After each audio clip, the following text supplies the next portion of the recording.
Gravy, gang! What the fuck is going on, gang? It's Pass the Gravy, episode 532 with Alex, Pat, and Bobby Jokes. And that's just one more reason that you're gonna want to tune into the YouTube channel. If you don't even address it. Nobody address it, but let's just say it's a Bobby Jokes show. There's the intros. Just make the intros just a montage of what you do before when we intro. But go check out the YouTube version, youtube.com/@PassGrade Podcast, or just search Pass Grade Podcast on YouTube. Although if you're listening to us, we welcome you to the show today as well. I'd like to start the podcast by telling you guys to not get into the Divergent movies.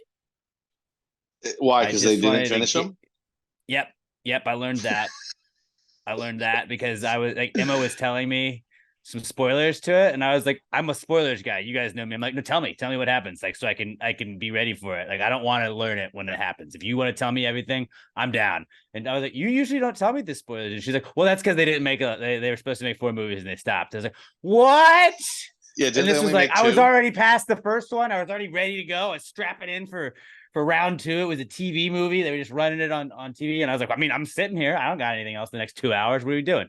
And she was like, oh, yeah, they like made a 3rd movie. And it was so bad they just didn't even make the 4th. And I was like, well, fuck. It's like when a show gets canceled before you get to a conclusion. I'm not even going to watch the 3rd movie. Yeah, you will at some point. I didn't even finish the 2nd movie. I just had a commercial break. I was like, fuck this. See, I thought it was they only made 2. I didn't even know they made a 3rd one. Because like it was supposed to be... They had 3 books. We're going to do the Harry Potter thing with the last book. They make a 4th one out. It was... Emma says she thinks they only made 2. Fuck. Yeah, that's what I'm saying. They only Good. made 2. I didn't try and watch the 3rd one. I wouldn't even want to watch it. It was supposed to be like the next Harry Potter Hunger Games. It was like Hunger Games. It was exactly like Hunger Games. And it just got no traction. I think that was probably part of it too, is it's supposed to be like the same shit as Hunger Games, I guess. But it just got no traction right away from the first movie. Like, it didn't do numbers, and they were like, "Oh no!" And they sank a shit. It was pretty good, dude. The first movie, like, I got sucked in. It was just like, it's one of those movies, like, I didn't even know what it was on TV. I was like, "Fuck is this shit?" And then, like, I was like, "Well, all right, I want to see him signing up for these teams. Like, I'm in." And then it goes to a commercial, and I sat through like the whole thing, and then Emma was like explaining. She's like, "Oh yeah, it's like a book series. Like, it's pretty. The books were good." And then the movies, they just didn't. And like, I'm not going to say it. This isn't me saying it. I'm sure these pervert, misogynist idiots out there would say it. But like, it was kind of just like Hunger Games, but Jennifer Lawrence wasn't in it. I mean, the big reason I'm not saying that. Other people are saying. Yeah. The big reason I don't want to watch them is I don't want to get really into it and then want to know what happens and only have Wicked. Because I'm not going to read the fucking books. And I don't want to just be like a 3.5-minute Wikipedia read ends it for me. You know, that's too anticlimactic for something that I care about. Yeah, I just wanted to start off, but we don't have to talk Divergent. If you don't know what I'm talking about, don't worry. Just don't even get into it, because save yourself the time. All right. This is like, I wish somebody had told me this at Lord of the Rings, like before I even walked in the theater. It was like, hey, they're gonna walk to the fucking end of a mountain, and that's gonna be the end of this fucking movie, buddy. That's gonna be the end, and then there's gonna be 97 more hours that you got to watch. I'd be like, I'm out. Yeah, you're right. I'm just telling you ahead of time. Fuck you. Lord of the Rings is awesome. Movies, just don't even bother. First one's good though. Good enough to sit through commercials for me. Have you seen the trailer for the new Hunger Games movie? Yes. I'm excited. I know I am too. You guys know that I've said it on the podcast. The Hunger Games was another one of those like TV movies, and I was like, well, I want to watch the second one, and I finished the first one, so I just bought all 3 on Apple. I was like, well, there's a bundle. I mean, I can't knock them, and now you can stream them anywhere. Like, why do people buy digital movies now? Because I've never understood it. I mean, I had so many, because back in the day, like when I would get gift cards, like that was like Emma's parents would just give me like iTunes gift cards, and it's awesome because then I'd be like, oh, anytime we want to rent a movie, let's just fucking buy it. Like the 3rd time you rent Home Alone, we just bought them. Now every Christmas, I don't have to go fucking hunting for it. I own Home Alone 1 and 2. And so it's like, okay, cool. But like, yeah, I don't know why I bought all of them, but I was like, it's a bundle. I can't not do it. And now I own the Hunger Games, and they're fucking dope. The Hunger Games sucked, dude. That was a sick ass fucking series. Dude, Hunger Games was absolutely... strangely enough, my brother got me into that one. You'd think that I would have been like, no, I'm going to make you finally watch this. I didn't watch it for years because I didn't give a shit. It was, young adult. I didn't fucking care. And I finally watched it, and I watched them all in like, I don't know, a day and a half. I think I watched the first one, and then the next day I watched the next three. I think I had to rewatch them. I think I've only watched I've only watched them one time each. Did you even know another movie's coming, Bobby? I did. Yeah, they have a prequel. But it's been so long. They're running ads on the radio all the time, and it's just honestly, a whistle. But people are like, "What is that?" And if you don't know what Hunger Games is, like, why is there a whistle? They thought we were like fucking with people. I didn't. I thought it was going to be a TV series. I didn't realize it was a movie because I thought they were going like how Lord of the Rings had their TV series and all that shit. Like, I thought they were going to do the we're same just thing. doing what we do, bro. Percy Jackson is becoming one, a TV series, which I never watched those either. Apparently, they're pretty good. Yeah. Percy Jackson in the Olympics. So those are us talking, just adults talking about young adult movies that are dope, that are tight. But don't watch Divergent. Just nipping that in the bud. Save yourself the time and the heartache. I wanted to talk about something that I had to do this week. I did not expect when the week started that I would have to use a firearm, but I did. The other night, I don't know why, but a cicada decided that it was just going to chill on our balcony and just popped up. But where my balcony is, it was right where I couldn't get to it if I swatted at it. Maybe a broom, but it was not for sure. And I was like, fuck, how am I going to get this dude? And I was like, let me just leave him. Whatever. He's not doing anything. But at night, all he wanted to do was but whatever, just Robert, I want you to put in some cicada sounds instead of that. But he just yeah. And it's like, God damn it, shut the fuck up. And so Saturday night, I was like, whatever, dude. And I was just kind of chilling, had been drinking, and I was watching that Colorado State game. And he kept I was dozing in and out during that game, and he just kept waking me up. And I was like, fuck you, dude. So the next day, I was like, I'm gonna maybe he flies away. I don't want to deal with it. But he was back. The next day, he did it. And it was during football, the Giants were playing the Cardinals. They didn't start out great. I was kind of on edge, and I was like, this guy fucking better shut up. This guy better fucking shut up. But somehow I used my zen. I found my zen spot, and then they came back and won. And I didn't do it. But after that, he was doing it at night again. And I was like, how the fuck do I just get rid of this dude? And then I realized that I have a salt gun. I have a salt gun you shoot bugs with. And I was like, they're awesome. Cicadas are bugs. So loaded this bad boy up, walked out there, and I was like fucking SEAL Team 6. Fucking SEAL Team 6. He was Bin Laden. And that cicadaing, whatever it's fucking called, stopped for good. And homeboy was gone. Dead. R.I.P. in peace, but not really in peace. I hope as he's dead right now, all I hear is just because it was fucking annoying. But yeah, I had to whip out the old firearm this week, and they always said self-defense is important, and I'm glad that I knew how to do it. Did you deliver a tough guy line after you shot him? Tell your friends. I didn't want him to tell his friends, because then his friends would show up and be really annoying. You kill them too. You got to send a message. I can't believe you didn't deliver a tough guy line. I've never been more disappointed. I thought that's where it was leading to. It was not. Bug off, some shit like that. Bug off would be so good. It would have been great. Just another long, another disappointment in the long list of ones that you've delivered to us. So what else did you guys bring in for the Precome segment?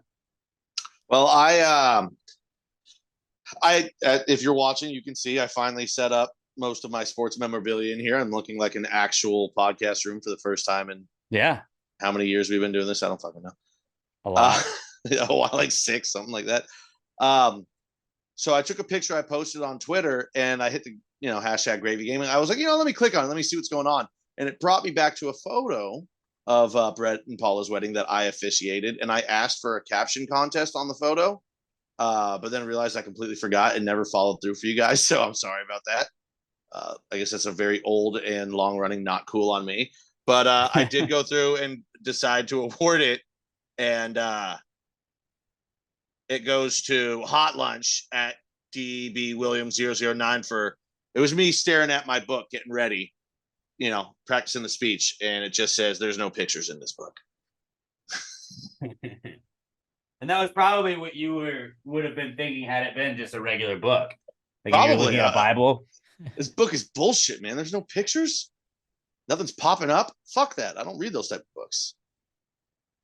But yeah, congrats. You won this. Shout out. Shout out. Oh, hey, I did have something for you, Pat. This showed up. So I have your jersey. I'll be by tomorrow. All right. Yeah, I'll be here. Yeah. I'll hit you up when I get showed up. So it didn't even take that long. Well, I mean, we'll get to it took like 2 weeks. We'll get to something like this or something about this later. But here you go. Jersey's here. Oh yeah, thanks. I didn't even open it, so you can't say I put any bad voodoo or anything on it. So don't even say those words, man. It showed up on Monday. Wasn't even here before then. So I could be wearing it right now. Well, I wanted to surprise you on the podcast to show you I had it. Fair enough. I thought about texting it to the group because you were texting stuff to the group, and I was like, "Oh, Packers stuff," because you were like, "Guys, look, I set it up like a real podcaster. Look at me." I even put up the Packers blanket. Like, way to go, Pat. Yeah, he had like an owl. And the owl era is over. It just looked like a weird eye you could see if you're watching the YouTube. Like, go to last week's YouTube and just watch anytime Pat talks. It's like, what is going on? What fort is he in? It was like a fort that your dad builds, and that's the blanket you put over the entrance when you climb 100%. Gary, I don't want to build a podcast studio in a fort now. That'd be sick. Like a blanket. What if we all podcasted from a blanket fort one day? Oh no! What if you built like a real studio that's just a treehouse? You have to climb up to it. That'd be the sickest fucking studio ever. Yeah. Except I don't want to climb. We just have nudie mags in it just cause. We'll have a dumbwaiter that you pull yourself up in the elevator. No, you'd have to probably use the ladder. Financial reasons, just probably cheaper. Well, you could build a dumbwaiter. If you can build it. I'm thinking if you can afford to build a studio in a treehouse, you can probably also afford the dumbwaiter part of it. No, it's just what I've learned like a pulley. Is that you can take out a loan. We'll get to that later. But I've learned about loans this week. Oof, and last week a little bit. And it's just you can kind of just take them out for anything. Yeah. If they'll give it to you. That's the tricky part, but we'll talk about that later. Robert, what'd you bring in for the Precome segment? I'm all lost right now. The loans that got you flustered. I think I'm an advocate now for socks with sandals. Yeah? Yeah. Like slides though, or are you talking slides. Sandals? No, okay, slides and socks have been back in, I feel like. Okay. Yeah, because I have sweaty feet. It could be 30 degrees outside and my feet will still be sweaty. Yeah. And so I don't feeling like I'm and slipping you lose around. traction. You lose traction, and once you're in slides, I mean, it's probably dangerous for your ankle. Think about it if you slid all the way down. You saw it that boat fight a couple months ago. Remember the guy got punched through his Crocs? If you had slides, you just probably broke your ankle right there. Thank God he had a wall to break through. I'm being safe if you think about it. Just a little extra protection.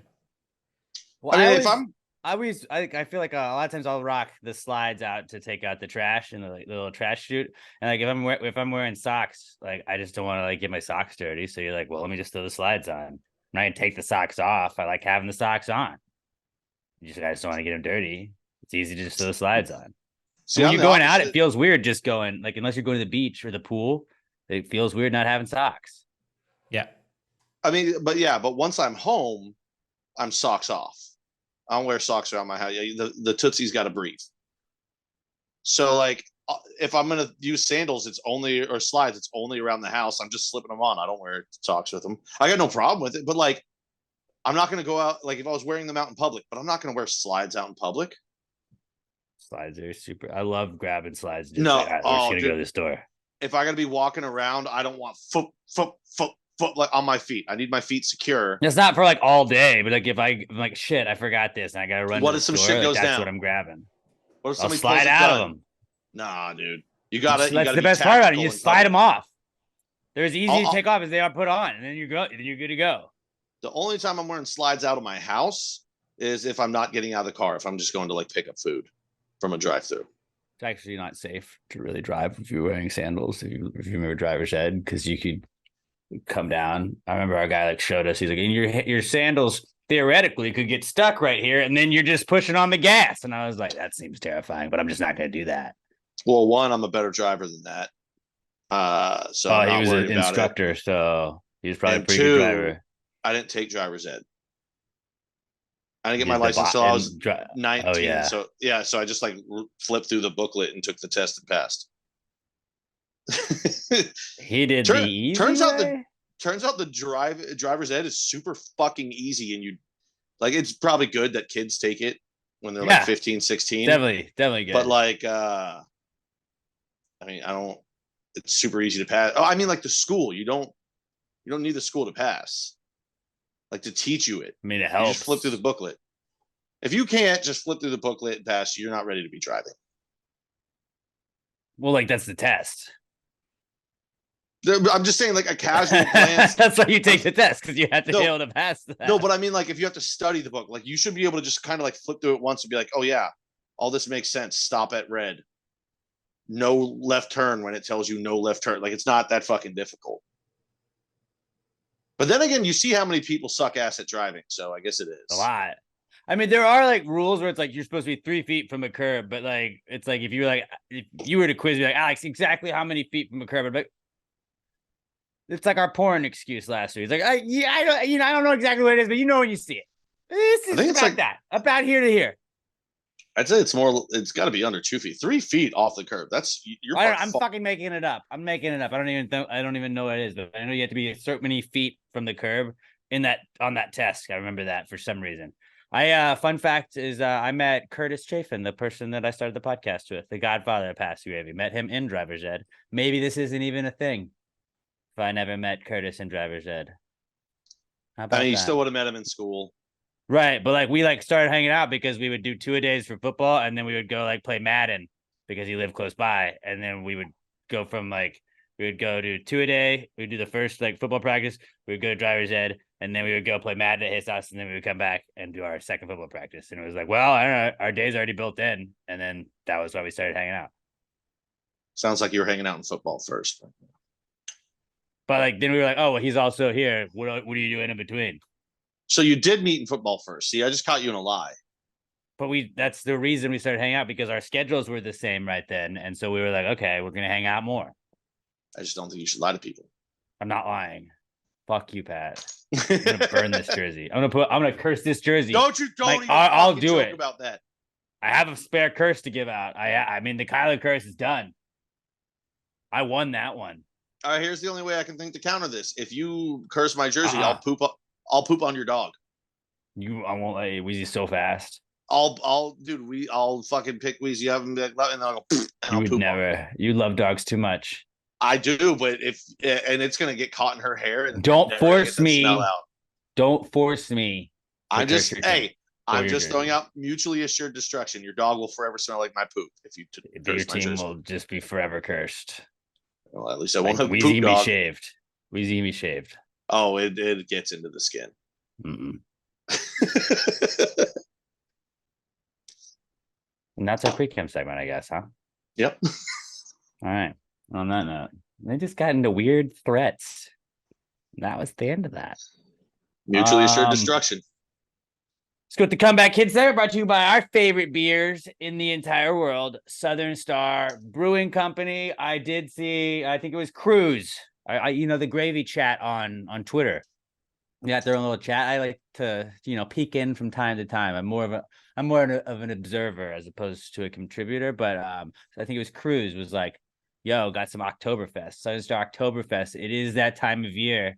They got their Oktoberfest. Go get it. It's the best Oktoberfest in town. I saw some other brewery the other day was like, oh, we actually have the best Oktoberfest beer in the city. And I was like, yeah, right, you're lying. If you're lying, you do, because we know that Southern Star has the best, and they have the best fucking Oktoberfest parties. They got the best everything. Pat's crushing a Tiki King right now. It's the Elvis one, right? Yep. It's like a pineapple sour. It's so good. Pineapple sour. Fucking, I want to get my hands on one of those. I hate to say it because like the other two were named after us, but still best one yet. But I guess it's just because as they keep making them, they're just going to get better and better. They're perfecting it. They're perfecting their craft at Southern Star Brewing Company. Head up to the brewery, 3525 North Fraser Street up in Conroe. They are the coolest brewery in the area. I promise you. They got like the biggest tap room. You can take the kids. You can have fun. They always got food trucks there. They always got awesome entertainment. Depending on the week, you can just go over to their website, go to their socials at Southern Star Brewing Co. at Southern Star BC on Twitter and Instagram. You'll see all the awesome events that they have up there. We're going to do December 16th. We got our 10th annual Christmas Spooktacular and Gravies Awards. We're going to be holding that down at Southern Star again. I think that's the 5th year in a row that we've done it, maybe. I think it's got something about that, year. yeah. At least 5th. Because I think, yeah. 3525 North Fraser Street up in Conroe. Go up there and like we always tell you guys, like, ask them like what do you guys have tap room only? Because then you feel like you're in a little club, but they'll be like, all right, yeah, come on, we're working on this. We're working on this. And it's usually stuff they're trying to perfect. I mean, because like the Tiki King, they perfected it. It's delicious. But before that, Tiki King was available up at the tap room. You go try it out a little bit. And they're like, hey, we're working on this pineapple sour. What do you think? And then they get feedback from you.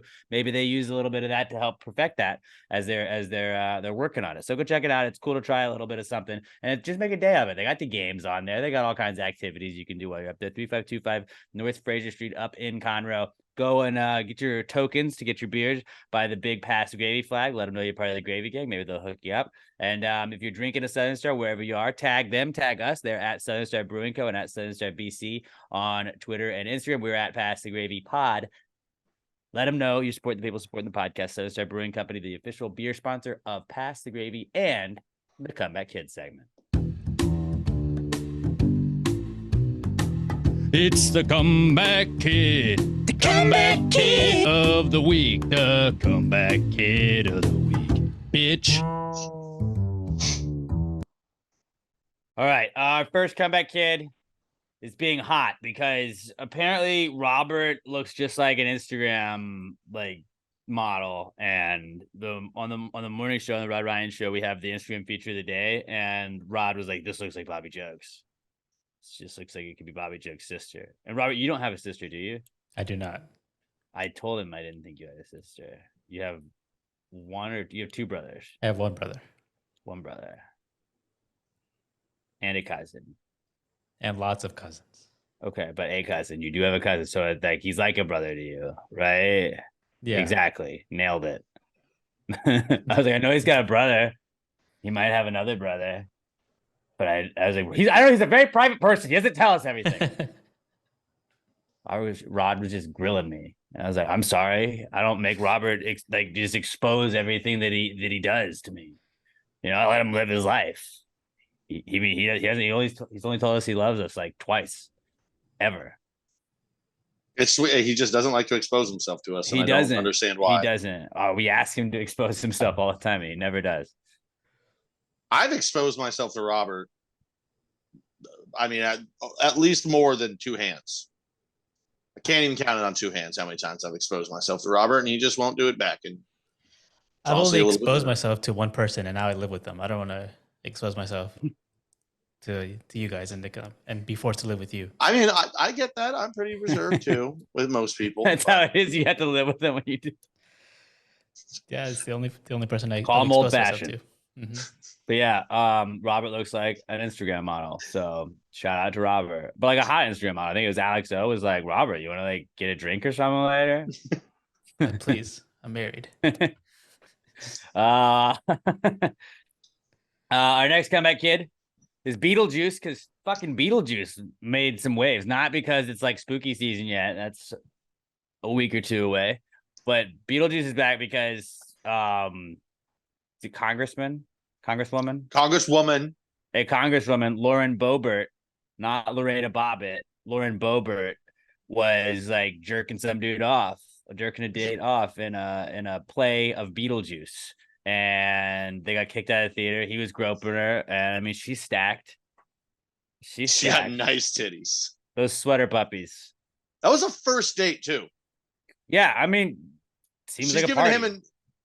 Okay, first of all, if somebody says you want to go to a first date to the local Beetlejuice play, I'd be like, go fuck yourself. But if they told me I'll give you an over the pants handy I'll aisle, juice your beetle. in like, the I'll aisle, juice that beetle of yours. And he was like, all right. I saw that on a shirt. Somebody was already selling it. I was like, I kind of want to. So I got my beetle juiced at the whatever local play of Beetlejuice. And I was like, yeah, put on a bumper sticker. I'd buy it. I mean, she sucks as a person, but that video was hot.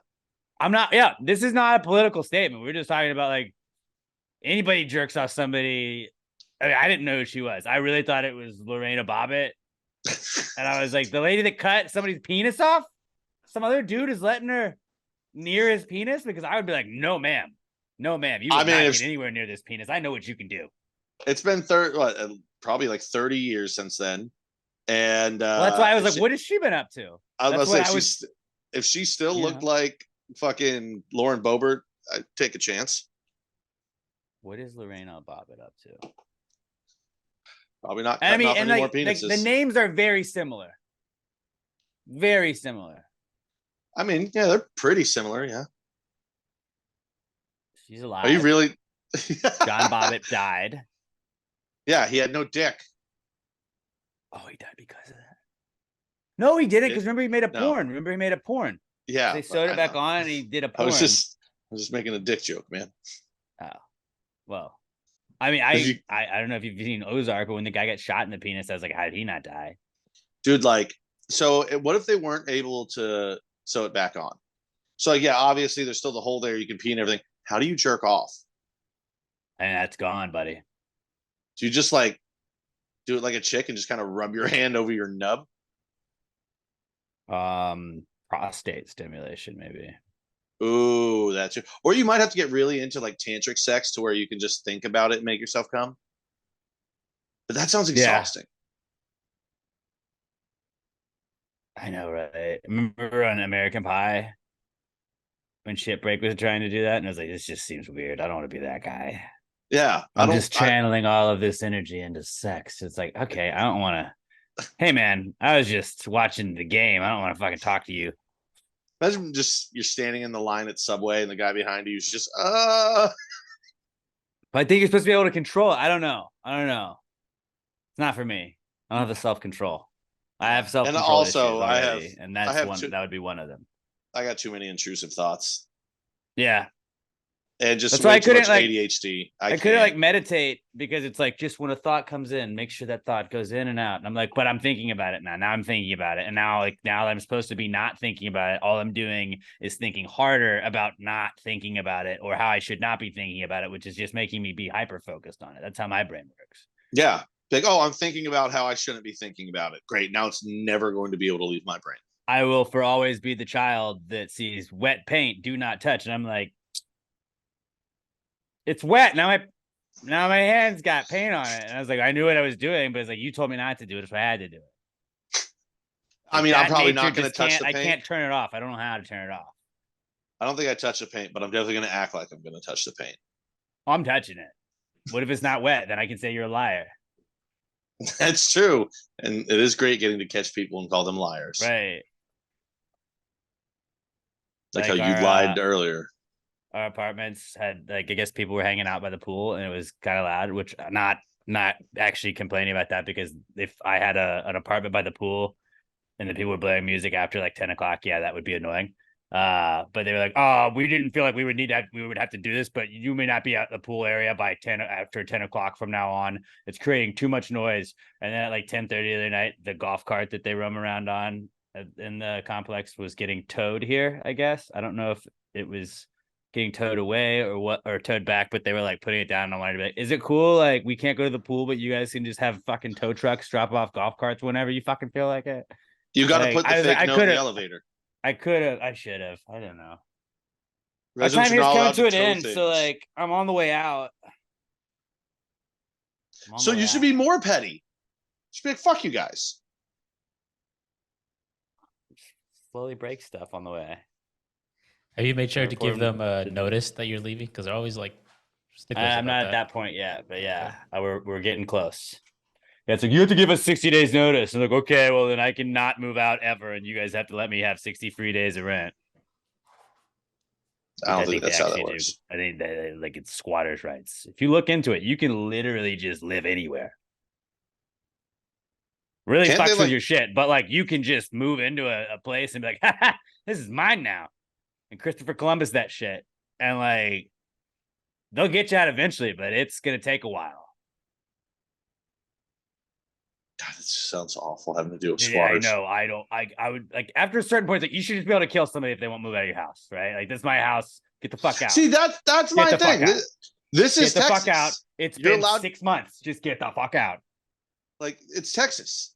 You like, I think it's usually like you can just walk in with a renters gun and stuff. be like, well, I'm worried you're going to break my property. So get off my property or I'm going to shoot you in the chest.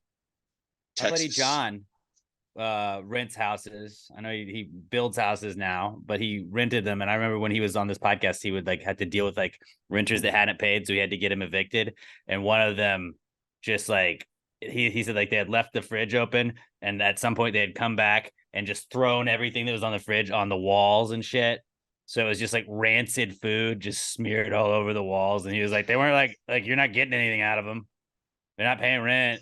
Like, you got him out of the house. Like that was really what he wanted. And he's like, I mean, we had to do a bunch of shit to the house, but at least you got him out. And it's like that was a victory for him. And I was like, I would be so fucking mad. He's like, yeah. But you achieved the goal, and they're just assholes. He's like, those are the people that are also not paying you for the rent, so they're not the greatest people. I'm The kind of people that they were on hard won't- times, but like doing that shows that you got a little character issue. Oh, yeah. No, you're just a piece of shit. You refuse to pay rent, and then you're an asshole when people won't let you live somewhere for free.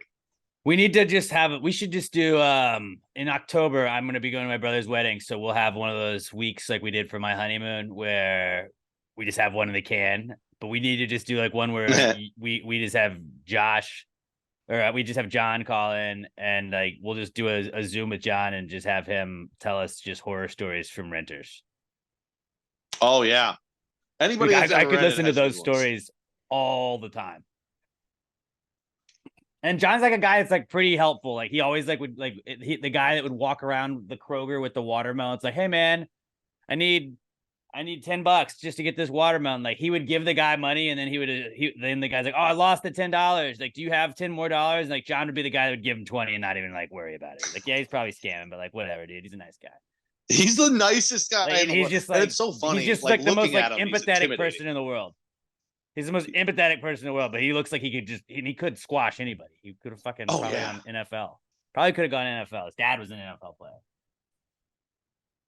Got the genes. I mean, I don't know if he could have. I would. He didn't. So I guess that's kind of the proof right there. I don't know if he wanted to. John didn't love football. John did not like love football. Oh, I like, know. Who's but, in the Super Bowl? And I'm like, you don't know who's in the fucking Super Bowl, John? But I'm pretty sure if somebody had offered him money to play football out of college, he probably would have taken it.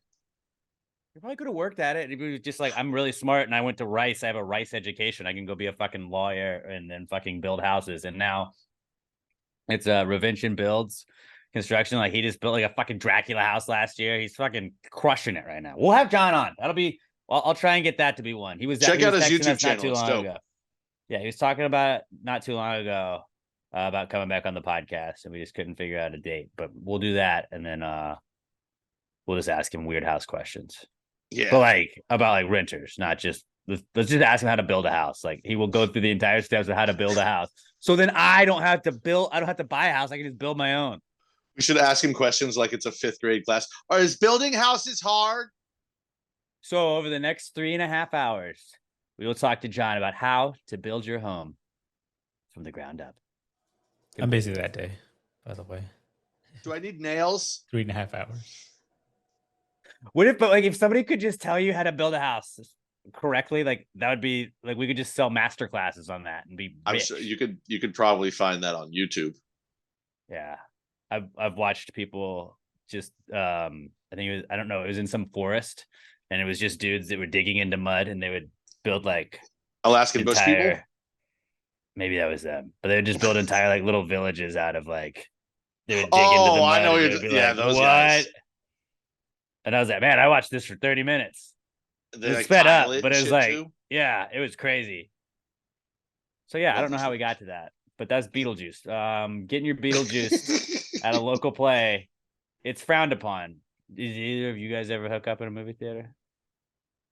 Like I No. feel like hooking up in a theater is very like middle Just school. with yourself count? Pee Wee Herman got in trouble for that. So yeah, Yeah, I I guess didn't do it. I'm just you would have to asking. just disclose that. Just ask. I didn't do it. I fell asleep in the movie theater once. Master and Commander. That movie sucked. That's the Russell Crowe one. Yeah, I bet I'd probably like it now. I was just too young then. I Boring as got fuck. in 8th grade, I got a boob feel. Got a boob feel make out in The Alamo, the movie The Alamo. It was sick. For Texas, sick, baby. dude. Hell yeah, bro. Well, it was just like we're going to the movies. That was like Shout out Dennis Quaid. You live with your parents, so you're like, we can't really just like catch and stuff at school. We gotta go somewhere. Like movies are dark, and that's just the logic you have at that age. If you ever meet Dennis Quaid, Never got jerked off to tell him that? Theater, though. Can you promise to tell Dennis Quaid that you got a boob feel watching The Alamo? If you ever meet him, Not only will I tell Dennis Quaid that, I would tell Randy Quaid that too. he'd be like, "Me too." Hell yeah.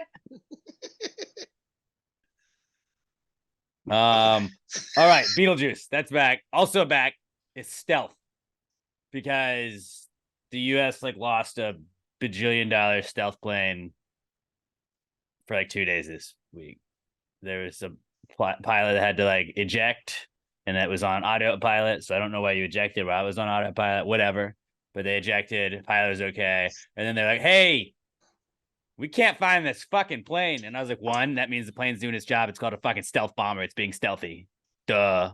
And then they were like, two, like, can you help us with any information? And I was like, one, or two, if I fucking find a stealth bomber in my backyard, I'm keeping it because it's mine. It's mine. Like, it's on your property. It's like a bald eagle. If a bald eagle fucking lands on you, you should be president. If a fucking stealth bomber lands in your yard, you get it. It's mine. You threw it. You basically threw it to me. And if it was on autopilot, it shows me. I want to get a dry erase board and put it on the wall there and just start writing down like the rules that we've come up with. Eagle lands on you, president. Bomber lands in your backyard. Keep a ledger. Robert, that's your new job. I want you to start on your Google Calendar, start remembering to remind us of all the dumb shit we tell you to remind us. But then like be like, hey, 2 months ago you said remind us to eat SpaghettiOs. You just told Robert to remind us, like he needs to start remembering or marking down things that we tell him to write down. He's still not going to do it. No, but then just remember it. Right, It's right dumb. at your calendar. Like, hey, so 6 months ago you said this, and to remind you of that. Like, okay, cool. Yeah, I don't know. I feel like I'm gonna be busy with my Instagram modeling career. That's true. So you can hire somebody for that. We got people for that. They got people that run those accounts, right? You can definitely tell the people who do run their accounts and who don't, where it's like, oh, your pictures are at this time and this time and this time, and you can just, and I don't know. Instagram is very easy to understand. I feel like at times, but then other times it's not. Stealth bombers though, if they landed in my yard, it's mine. I don't fucking care. I think it's also like it's along the lines of like the rule that I feel like where if you accidentally deposit $800,000 in my bank account, I'm allowed to pull it out as long as it's still in there. You're like, well, we erroneously put that in. It's like, you still put it in there, buddy. When I try and take out $900 and I only have $25, I get a fucking overdraft fee. This is your overdraft fee. Whatever else I took out that you accidentally put on my account. I 100% agree with that. But people go like jail. It's like a felony. People are like, it's theft. It's like, it's not theft if you gave me the money. It was in my account. I thought I got really drunk and went on a hot streak gambling. I just assumed it was a gift, and you were like, sorry we were assholes to you all those times. I just assumed those were all the overdraft fees I had accumulated over the years. $800,000 worth.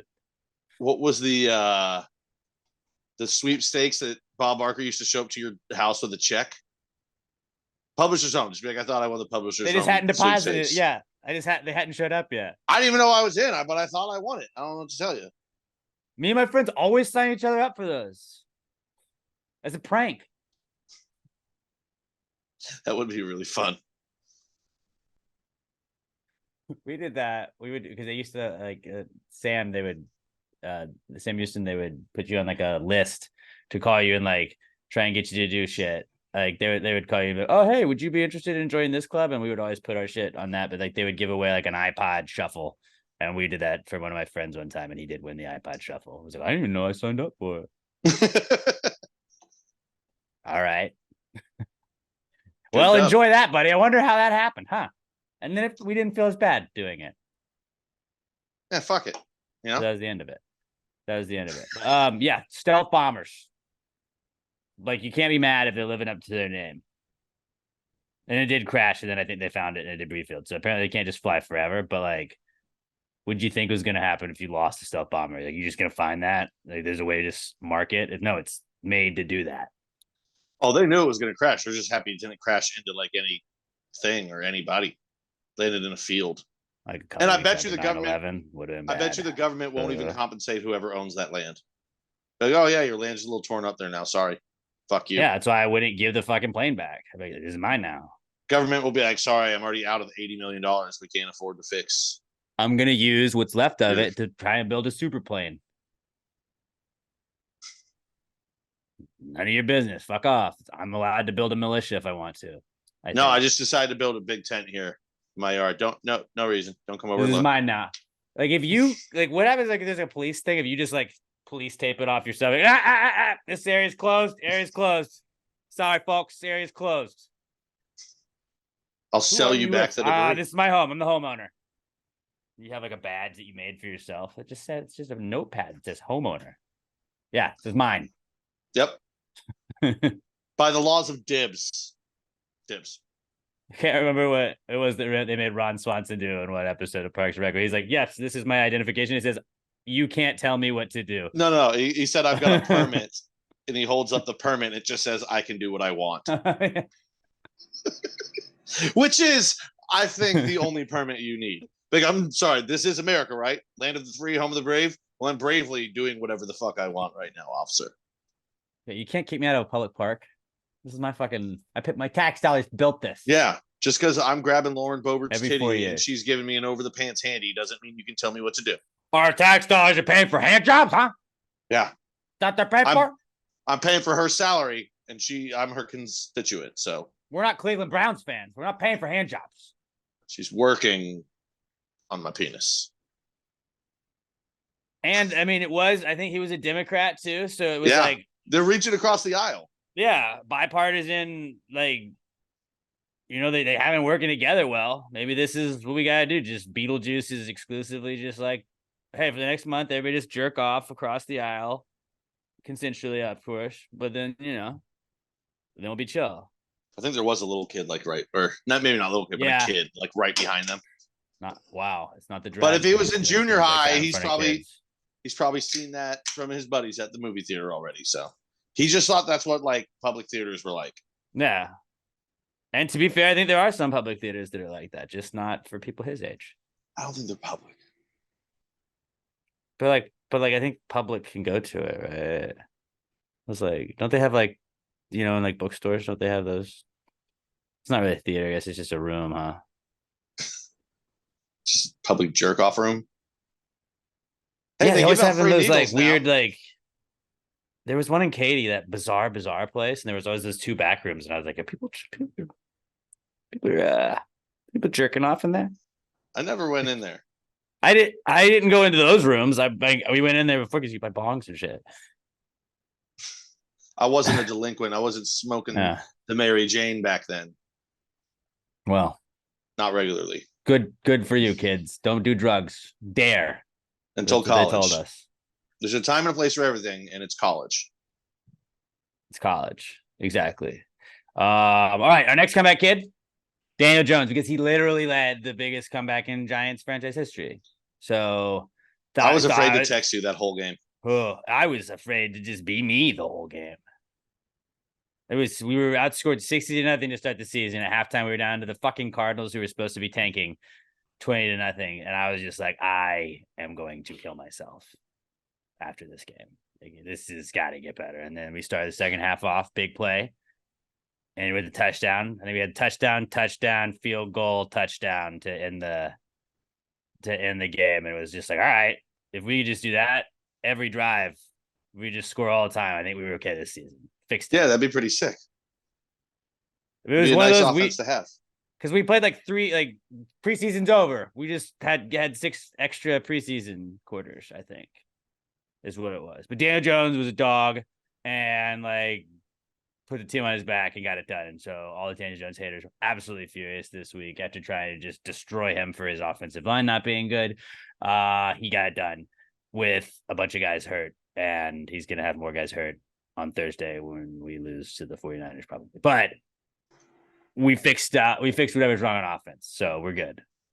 And I'm not even gonna worry about anything else because obviously it's fixed. You won the game, right? You're only as good as your last game. And coming back, they went on.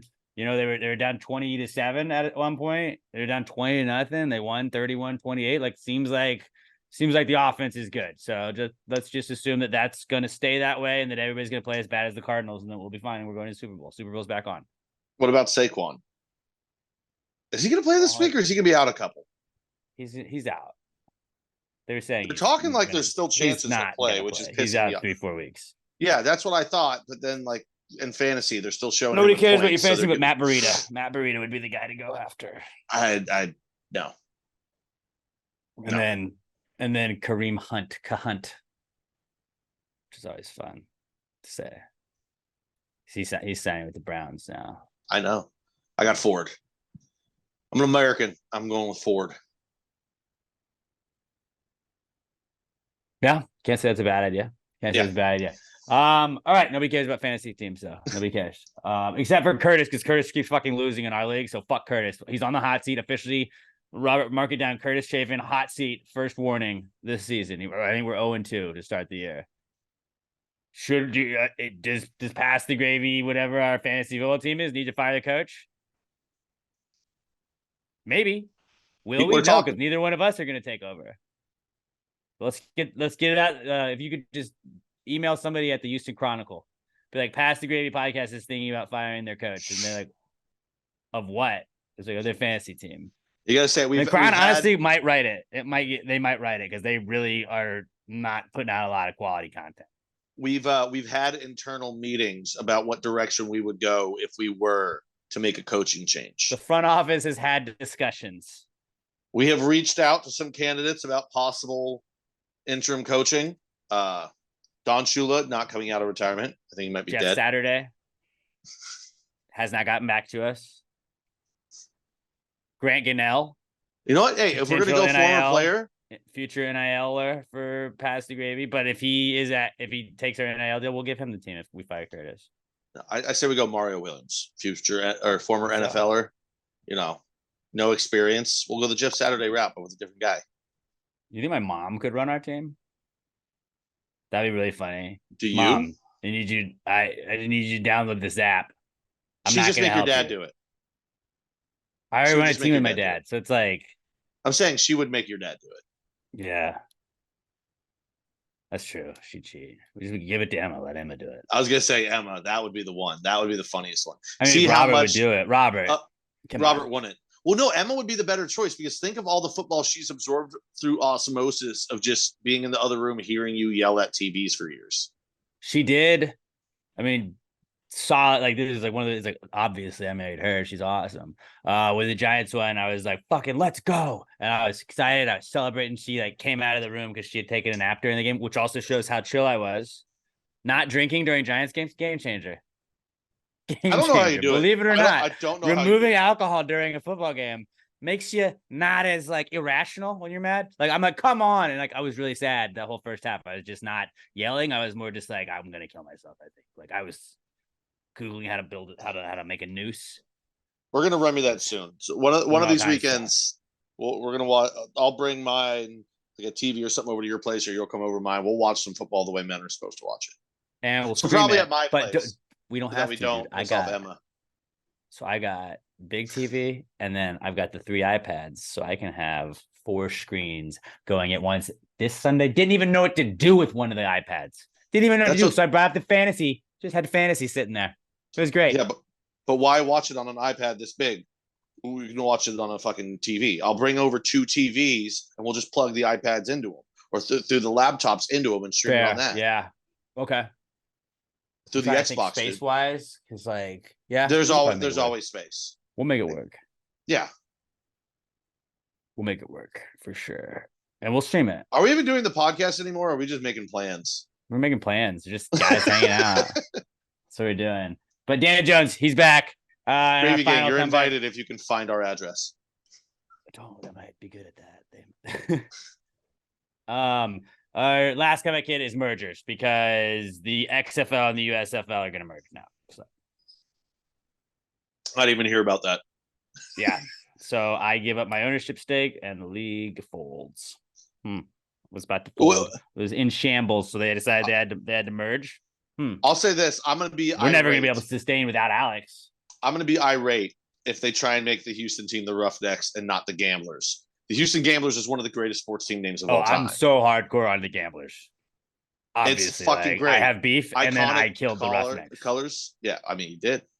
But then that would be me killing the Roughnecks. So it's like, you're welcome. Yeah, fuck with me, and now we got to be the Gamblers. We got history with the Gamblers. You got to be the Gamblers. Yeah, plus, they didn't get to the playoffs as a 1 seed and then just shit the bed against fucking Dallas. I don't know how you come back from that. You got to fold the team, fold the franchise. Yeah. And then they kicked out one of their owners for standing up against racism. Let you not forget that. That was an interesting day. For being anti-slur, I was removed and also very drunk, but I was removed for standing up for justice. You know who else was arrested for standing up for justice? Rosa Parks. Gandhi, Rosa Parks, Martin Luther King. I'm sure a lot of other people that I'm just Donald not thinking Trump of right now. Astros walk off. Let's go. So that's what Pat was watching yesterday. Yeah. For most of you, but mergers are happening. The U.S. they were saying some teams are probably not going to make the cut, and especially teams like cities where they have multiple teams in each league. He's like, you're not going to have the Houston Gamblers and the Roughnecks. That won't work. Take the better name. You just take the better name. That's what you do. Better name, better jerseys. Probably better. No, you can take most of them that don't have history, like the Houston Gamblers. Just take one team's name and one team's colors and combine them. Don't do that for Houston. Gamblers are perfect. Don't do it for Houston. Yeah, just be the Gamblers. And then, it'll be fun, but it has to be called the USXFL, right? Which is funny just because it's so many letters, but it goes perfect. The United States Extreme Football League. Just make it the USFL. It the USFL. No, the USFL has history. Just do that one. The XFL was fun. We don't need that because it's not extreme football. It's just football. It's less. It's extreme football, dude. What are you talking about? It's extremely almost football. Extremely close. They need to allow oh god, no, they can't. I was gonna say if they just start allowing 19-year-olds to play, you only need 1 year of college and then you can come to us. Kids are gonna get fucking killed. Except these top end league. The top end guys now are so big that they are full grown adult sizes. It's crazy. USX running backs can do it off the tongue. Oh, that'd be a great rule if they made running backs can come out of high school. You can get not paid at a lower league before you get not paid at a bigger league. Well, they'll still be getting paid something. That's true, but they got NIL deals now. Oh, that's right. Yeah, they make more in college. Never mind. Fuck that idea. Never mind. See that, Grant Gunnell, huh? Think about if you came on board, but we were past the gravy athlete, huh? You could be one of them. Kickers can come. Pat said he'd buy you a car. Pat said he'd buy you a car. He did say, and Robert said he would match. I heard them say that earlier. Oh, see, now I was like before, I don't know if you were lying because I get drunk and say things. But the Robert matching, no, Robert said he'd match. He's a big Grant Gunnell fan. Oh, this is actually rivalry week for us, Robert. Jeez. I mean, you know how big of a football fan Robert is. Diehard U of H Coug. Mm-hmm. Taking on the Bearcats. You nervous? I mean, after the last game the UH played, maybe a little. I mean, I wouldn't be nervous if Keegan Schumacher starts under center because we're not gonna score. So it's pretty hard to lose if you don't give up any points. And Keegan Schumacher can't score points, so you might get killed by field goals. That would be really our best route. But if Grant Gunnell gets out there, you are fucked. Just let everybody know that when we see old Double G out there, you gotta just be like, damn, it's over. I guess we'll have to see. I want to say like the initials of some player too, but I don't think I Who's can. who's your favorite guy on the team this year? Definitely the position. What Position position? players? Yeah, position players. Oh, all of them? There's just so many. That's actually weird. I can't name a single player on U of H's team this year. Normally, I can Dana like. Holgerson. I know the coach. Yeah, I don't know any players. Matt Thomas. Nope. Announcer. Nope. Fellow bald man. Shout out Matt Thomas. But yeah, I know you don't watch. That was just funny. Like, Robert and me threw out the record books when our teams get together. But if we beat y'all, we just become used to it, and y'all have to be Sam Houston. Oh, I got an idea. Nipple bet. Whoever loses has to show their nipple next week. Robert's not going to care at all about this bet. Yeah, but like, I just want to see his bet.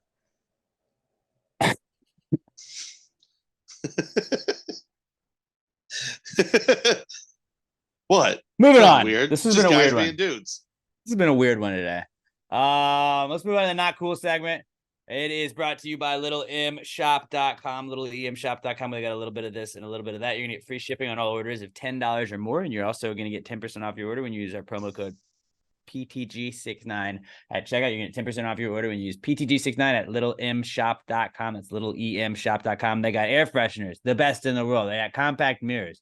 They got digital prints. They got regular prints. They got all kinds of stickers and keychains. You can customize the keychain. You can customize your prints and all your digital stuff as well. And then the stickers. It's fun little stickers. Go check it out. A little bit of this, a little bit of that. You're giving a gift to a teacher. Perfect kind of thing to do. You got a fucking stinky car. Perfect place to go. You don't want to drive around with those little baby bitch fucking green trees or yellow trees or black trees or red trees or whatever color trees you got, because they fucking suck. They lose the smell really fast. Little M air fresheners are long lasting air fresheners. You're gonna love them. Get the Fresh to Death, the Little Ice, the Miami Beach. All of them are bad fucking ass, and you will not be disappointed. I promise you. Anywhere from $3 to $8, depending on how many you're getting. Get your air fresheners at littlemshop.com, littleemshop.com. Promo code PTG69 at checkout for 10% off your order at littlemshop.com. And when you get something from Little M Shop, take a picture of it, tag them, let them know you support the people supporting the podcast. Little EM tweets on Twitter and at Little EM Shop on Instagram. Littlemshop.com, the official sponsor of the Not Cool segment. Not cool, man. Dude, that's not cool. Not cool. Not cool. Dude, that's not cool. Not cool, man. Dude, that's not cool. Not cool. Not cool. Dude, that's not cool. Not cool. Not cool. All right.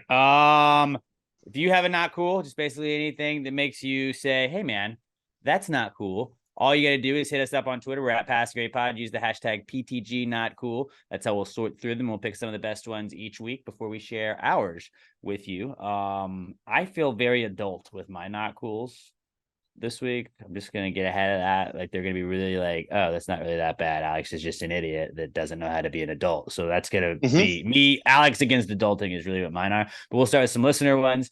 Mikey Paul at It's Just Mikey P on Twitter. He says, my son decided to hide my car keys the night before work. Have you tried putting them in rice? Putting his son in rice? Yeah. Maybe he like, it takes away the water and you just see the keys rise up. I don't know. Kid's fucking up. Put them in rice. Yeah, no, not a bad idea. And that's always like, did you try turning him on and turning him off and back on again? Well, you can't hit children.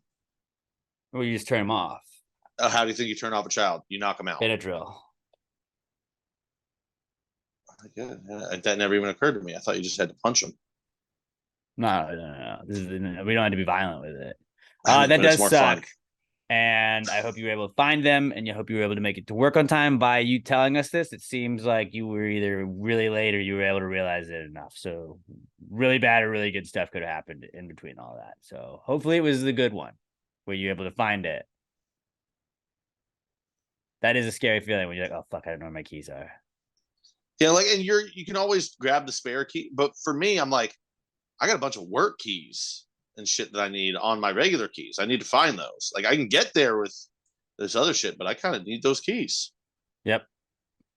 Like my Just door shit. in my apartment, when you close it, it doesn't, you don't have to like lock it from the outside. It locks when you close it. So like if you forget your key, like one of my nightmares, you've seen my door, it says take your keys, because I have that little hook where my keys are. And like my nightmare is that Emma's out of town and I'm taking Wheezy out in the morning and I forget to take my key. And then I'm just locked out and like, I guess I gotta take Wheezy to work without any of my work stuff or my work key fob or anyway in the building. Oops. And I'm wearing slides. Yep. I mean, I wouldn't be as embarrassed to wear slides. It would just be a lot. But yeah, that does suck. Hopefully you're able to find them. Solid, not cool, Mikey. Melissa Hyde at Mel Hyde myself on Twitter. She says her not cool is dogs getting older. She had to do some research about something with her dog this week. Her dog Charlie. We saw Charlie, or you didn't get to see fucking Charlie, did you? I know. Oh, Charlie's the best. I love Charlie. He sounds like a good boy. Charlie's a very good boy. He's very sweet. But yeah, she's just dogs getting older. Knowing that her time is limited with him. That is one of the hardest things in the entire world. And we love you, Mel. We love you, Mike. We're thinking about the two of you guys. And you got the Gravy Gang. We got your back. And just try such a good boy. You know what? Charlie all the boobs. Give Charlie all the boobs. Go give him a treat right now. Just for being a good boy. Go give him a treat. Next time, and then give him 2 treats. One from me, one from Pat. Yeah. And one from Robert, who would not pet him, but he would give him a nice pat on the head. A firm pat on the head is what Robert would do. Does she have any other dogs, or is it just Charlie? Yeah, she got a three-legged boxer. Okay, so you got to give both of them a treat, but give Charlie an extra treat for being just such a good boy. Like, or do this like breaking into half. No, give him full treats. He'll think it's 2. Give him full treats. He deserves it. He's a good boy. I got Wheezy on some probiotics lately, and Wheezy thinks they're treats. It's fucking awesome. Like you're taking a vitamin, doofus. This isn't even a treat, but you think it is good. Maybe Wheezy's just a health nut.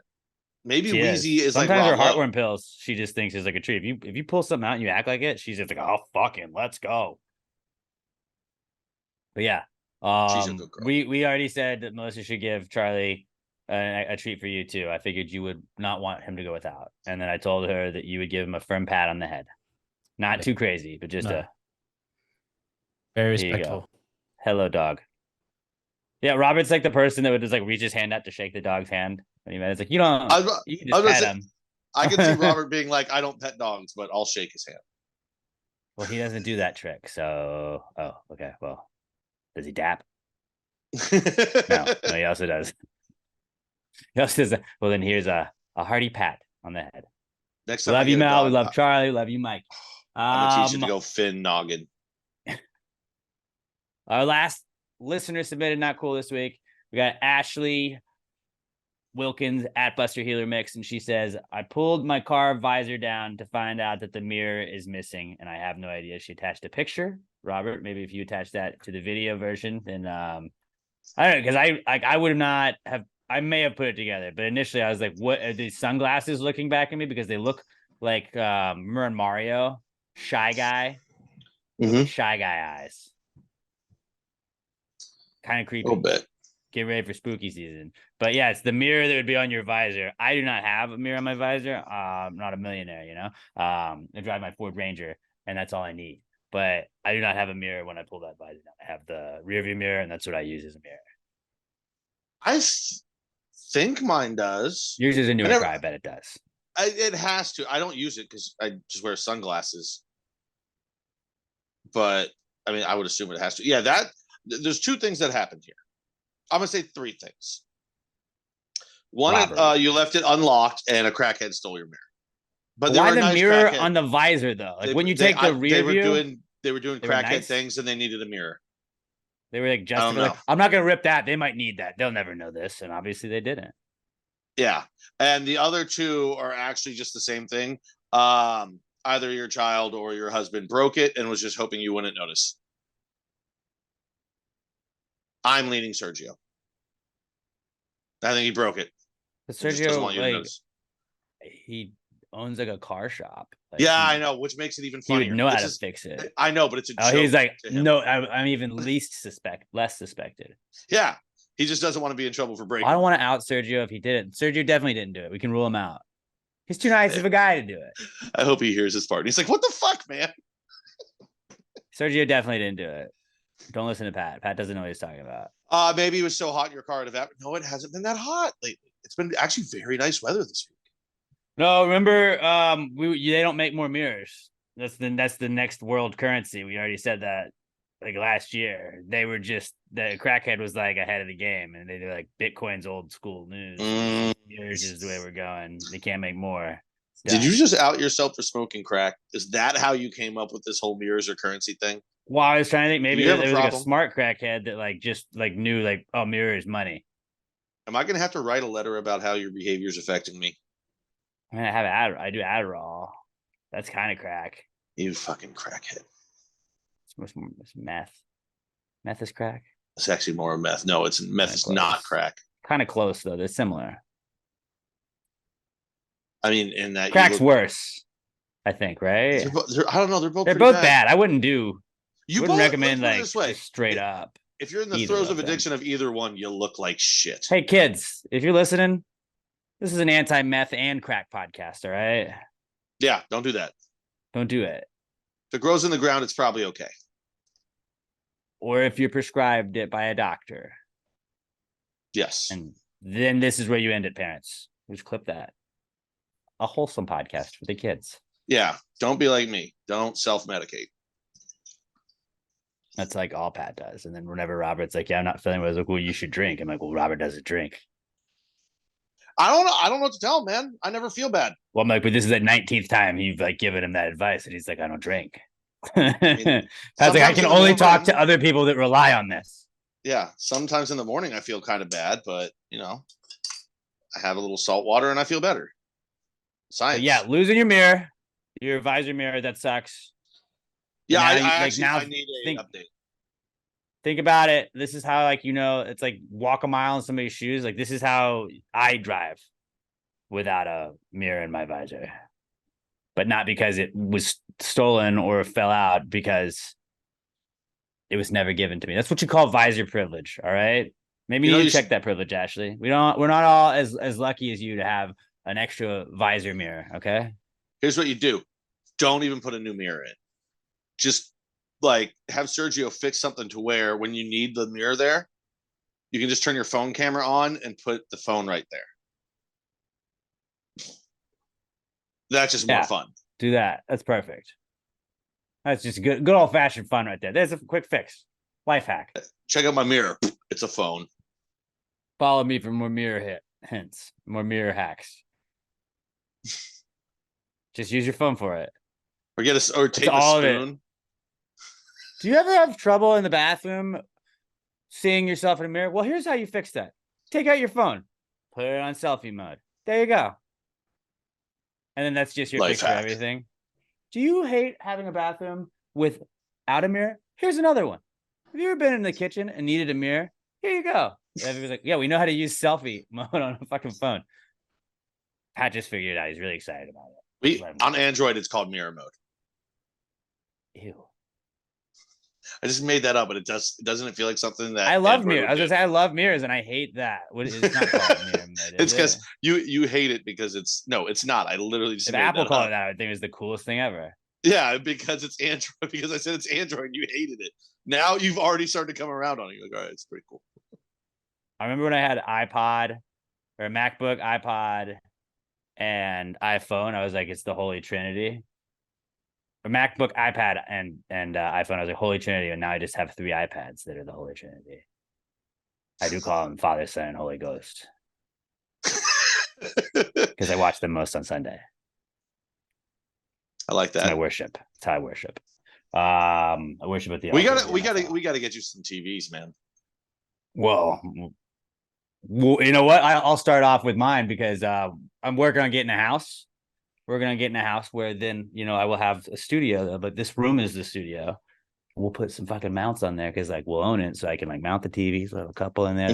Then we'll just have you can come over and just watch games with me on Sunday because we'll just have the podcast / man cave. Or you could come over here and watch games on Sunday. I'll have a futon. We'll have it'll be podcast room / man cave / guest bedroom. Trifecta, holy trinity.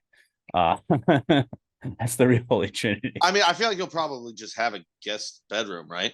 We will. That's why we're getting 3 beds. There you go. I was gonna say, I don't think, but yeah, come stay with us for the weekend. Oh yeah, just watch out for my mic and my laptop and my ring light. And then if you guys can sleep on the futon, that becomes the guest room, I would imagine. So, just thinking ahead in the future. But yeah, so I talked about how I'm an idiot and don't know house things because they taught us how to use graphing calculators, but not how to do taxes or how to do a mortgage. Filling out shit to do a mortgage to get pre-approved for a mortgage is fucking nuts. Like the thing that I can compare it to most that I've had experience with is like when you apply for jobs, how you have to like submit your resume and then it's like, cool, I'm done. And then you click the next page and it's like, all right, now tell us where you went to college. How long did you go to college? What did you major in college? Like, I think this is all on the resume. And then it's like, it just goes basically through what your resume would be. You're like, I feel like I already gave you guys this information. It's like, hey, we just need the last 2 years of pay stubs. I'm like pay stubs, or like, do you want a W-2? And they're like, both. I'm like, okay. And then like, Robert, we have an app that you can use to go through and like get all that shit. But like at some point between last year, I know exactly when it was, between last year and this year, our company stopped paying us through like whatever the billing service was that initially paid it. And now it's a different billing service that pays us. So all the pay slips I have to go through like a whole other hoop to find. That's just like, it's a pain in the ass to do. And then I'm like, okay, cool. And they're like, well, and then can you also send us like your tax forms for the last 2-3 years, whatever. All right. Do you have bank statements? I'm like, yes. And then they're like, can you also send us your bank statements? I'm like, yeah, okay, cool. And it's like, I'll send them something. And then they'll ask me like a number and I give them the number. And then they also want like, I'm like, I gave you all my stuff. Like, we need to see how much money you made last year. I'm like, that's cool. I gave you like my tax return. Does that not say that? Right. But do you have the W-2 and all of your bank statements? Okay. We need a bank statement from 6 years ago on March. We just need March 2017. Can you just get us why do you need just March? No other month. We just need your pay stubs from that. Okay. And like, I do it. And it's just like, I feel like they're just doing it to be like, this guy's he's going to stop it after a little bit. Right. But like, I'm going to do it. I'll keep finding the shit. I want to get approved for a fucking loan. But like, it's just tedious. It's a very tedious process. And it's like they're being super cool with me. Cause like I told him, I was like, I'm like, explained it to me like I'm a 5-year-old because I'm not gonna understand all this stuff. I'm like, okay, Mr. Middleton, we need this. And could you also send us this? And it's like every time I send them all the stuff, then they're like, okay, and could you also find this? Could you also send us this? Did you ever get paid on a Tuesday or Thursday? Just send us specifically those. Next time they ask you for another thing, just be like, all right, I'm invoking my privilege. You've got it. Why not use it? I don't know because it's like I don't want to say no, and then boom, don't get a mortgage, can't buy a house. How many times have you called your parents during this process? Just to like ask them, be like, Mom, what is this? Dad, how do I do this? Initially I called my dad a couple times, and then it was just like I'd be calling him every day. Shop around for like lenders and stuff, and he was giving me help with that. And Melissa Hyde even reached out and was like, I can help if you need help. She's the best. Melissa Hyde just looks out for us. She cares. I look forward to one day doing this and calling my dad every day to the point where he's like, God damn it, just figure it out. And I'm like, well, you never taught me this, so this is your fault. But like school could have also taught us this. Like, did we not go to school to like learn they that? Or no, is it to know if I can comprehend To Kill a Mockingbird? Sure, you go to school so that you can pass a test to pay for more school. Yeah, well, maybe teach me how to do other stuff as an adult after I get out of that. Like, prepare me for the rest of that shit. But I know about the Battle of Thermopylae and not how to file my taxes on my own. That's what I know. Right. But yeah, so I still don't pay for it. So. The process of getting a loan and trying to get pre-approved from a loan, I'm at the point where I'm just sending documents, and it's like, how did people do this before that? Like. Did everybody just hold on to every pay stub they ever had their entire life before like you could just go and be like, let me get a PDF of that? Because as I'm doing them, like if you didn't have a filing cabinet with all your shit. Filing cabinet, that's what it was. People had filing cabinets. What if you lived in like an apartment? You didn't have room for a fucking filing cabinet? You still did. People did it. Also, can't imagine it how just hard- it how used to hard be that used to easier. be. Before everything was electronic, they didn't have to ask you for 900 things. They would just ask you for like, where do you work? How much you get paid? Can you prove it? Okay, here's your loan. Life sucks now. I'm sure there's all It's- kinds of reasons, but Like- it's just like, yeah. Life is so much better now than it's ever been in the history of mankind. But it also sucks financially way worse than it did like 40 years ago. But we have internet on our phones, so that's pretty sick. That's true. That's Dude, true. but wait, dude, you know what we have now that like our grandparents didn't have when they could buy Sunday a house? ticket. Yeah, we have Sunday ticket. That's exactly what I was gonna say. Yeah. I think about I that can watch all all the the NFL games. Yeah, my grandfather could buy a house working at a grocery store, but like I can watch. Do you know what an Octobox is, Grandpa? Didn't think so. Yeah, no, he doesn't. Didn't think so. He doesn't. He died before it happened. Yeah, cool. What do you got? Generational wealth? Haha. I get to spend $400 a year and watch 8 games at a time if I want to. Joke's on you. Oh, you were a dentist and had 10 kids and still had a bunch of money at the end? Yeah, well, I can watch the Patriots from my couch in Houston. So I'll be in debt for the rest of my life. It's fine. Yeah, could you watch a Chargers out of market game? I didn't think so. No, you couldn't. Shout out Grandpa and Pepe. I still love you guys. They're dead. They're all dead. My grandparents were dicks to me like that at all either. But yeah, and also like I've seen the fucking Big Short. I know that they just give loans out to everybody. Like I know if you're gonna just give it out to me, if like they would give, that's how the fucking whole crash happened, Well- right? They just gave you more money than you could afford to pay back, and then they're like, well, we're just gonna repossess that later, so we're good. We get some of it. Like, I don't know. Yeah, I still don't understand. all I know is I want to be a loan shark. I They do wanna need be a as loan much shark. money as much information as they can possibly get from you, so they know exactly how much they can fuck you. Probably what it is. Interest rates are super chill. That's a fun game of math where you're like, wait, that means this much per. Oh, god damn it. I'm just hoping I just have like a massive heart attack and die peacefully before I ever have to deal with that shit. I've lived a pretty stress-free life my whole life. It's been pretty sick. I have to decide, like, when I own land, like when I buy a fucking house and shit, like I'm gonna just build shit on it. Maybe that's what'll get me into just being like a wood maker. Where I'm like, fucking, I'm gonna build this table because it's my house. I own this. This is my stuff. Wait until you Half build of it, that. at least. Wait until until you Emily build me, then that. she gets it. And you're happy. You're like, I built it, and then your HOA goes, it's visible from the street. You have to take it down. Wait, that's a whole nother level of angry you're gonna reach. Yeah. They did that to my dad. He did like build something in the backyard one time, like it's visible from the street. You have to take it down. He goes, okay. So he took it down and then painted our front door red. And they were like, you have to change that. And he goes, paint it yourself. We had a red door for like 5 years after that. It did not match the neighborhood. My dad he put like a shed up that would hold his like yard tools and stuff, and they told him he had to take that down. So he put a tree up in front of it, and they were like bitching about the tree. He was like, "You get one or the other. What do you want? Do you want to see a shed? You want to see a tree?" You got to tell him, just like in life, you have to pick your battles. And every once in a while, you're going to run into the guy that can make your life on the HOA a living hell. And you just got to let one house have something that's slightly visible from the street. That might be me. Oh, it's 100% you. It's not me. It's probably the younger you too. The more like, the more gusto you got in you. You're either like brand new or you're like beaten down where you just don't give a shit. You're like, I don't like do whatever you're gonna do. I'm like, you're not gonna do anything. My dad's definitely calmer than he still was, but he still at his core is an asshole. Yeah. Who loves to fuck with other people. He'll spend hours on the phone just to ruin your day. He does not give a fuck. Which is exactly how you are. The process of getting a loan, that's a pain in the ass. That's not cool for me. And then my pharmacy being out of my Adderall for 2 weeks now is a pain in the ass. And I was like, well, when do you get more? And like, we don't know. They might have another shipment on Tuesday. And yesterday I called and they're like, we ain't getting another shipment. And I was like, do you guys have an idea of when you might, like, do you not have an order out? Like, is there like a tracking number? When I order shit online, it says here's a tracking number, and I click it, and I can watch it all the way to my house. Do you really need it? It said that you just want it. I need it, man. I've used Adderall since I was like 5. What? Have you I mean, I made can some get it calls? off the street, but I would That's like I what I'm have a saying, like, you prescription, can so it's get like it. I don't want to pay more than I had to pay for it. Apparently, the prescription doesn't mean shit. Have you called around to? Are you only allowed to use one pharmacy? No, but in the area they're out. It's not great. I mean, fucking plan a weekend trip to San Antonio and pick up some Adderall while you're there. I mean, I could get it if I wanted to. I just don't want to have to resort to that shit. So Then I'm apparently just you gonna don't do need a lot it. of cocaine over the next couple of weeks. Is really what I'm saying.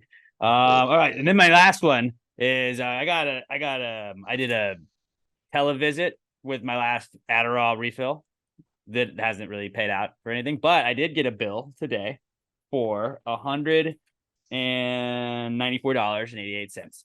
And I was like, well, I wonder what they're going to charge me for all this stuff. And it's like, cool. FNXL, RVW, RCRD, DOC, PLNID, DFC, PQRS. That was 6 cents. I don't know what PQRS costs, but it was 6 cents. That was that. And then on the other page, I got my G8 742. I feel like that's illegal. I feel like bills have to be... WPT ORRE. That was $45.91. I feel like bills have to be. I had to know what it is. Can be understood. That's what. Are you going to Comcast them? I know you like to call Comcast and be like, "What's this? What's this? What's this? What's this? What's this?" And find a bunch of shit that they're charging. You have the energy for. You got to do it on that one. You got to be like, okay, what is PQRS and what is that for? And when was it used on me? Oh, that wasn't okay. Take it off my bill.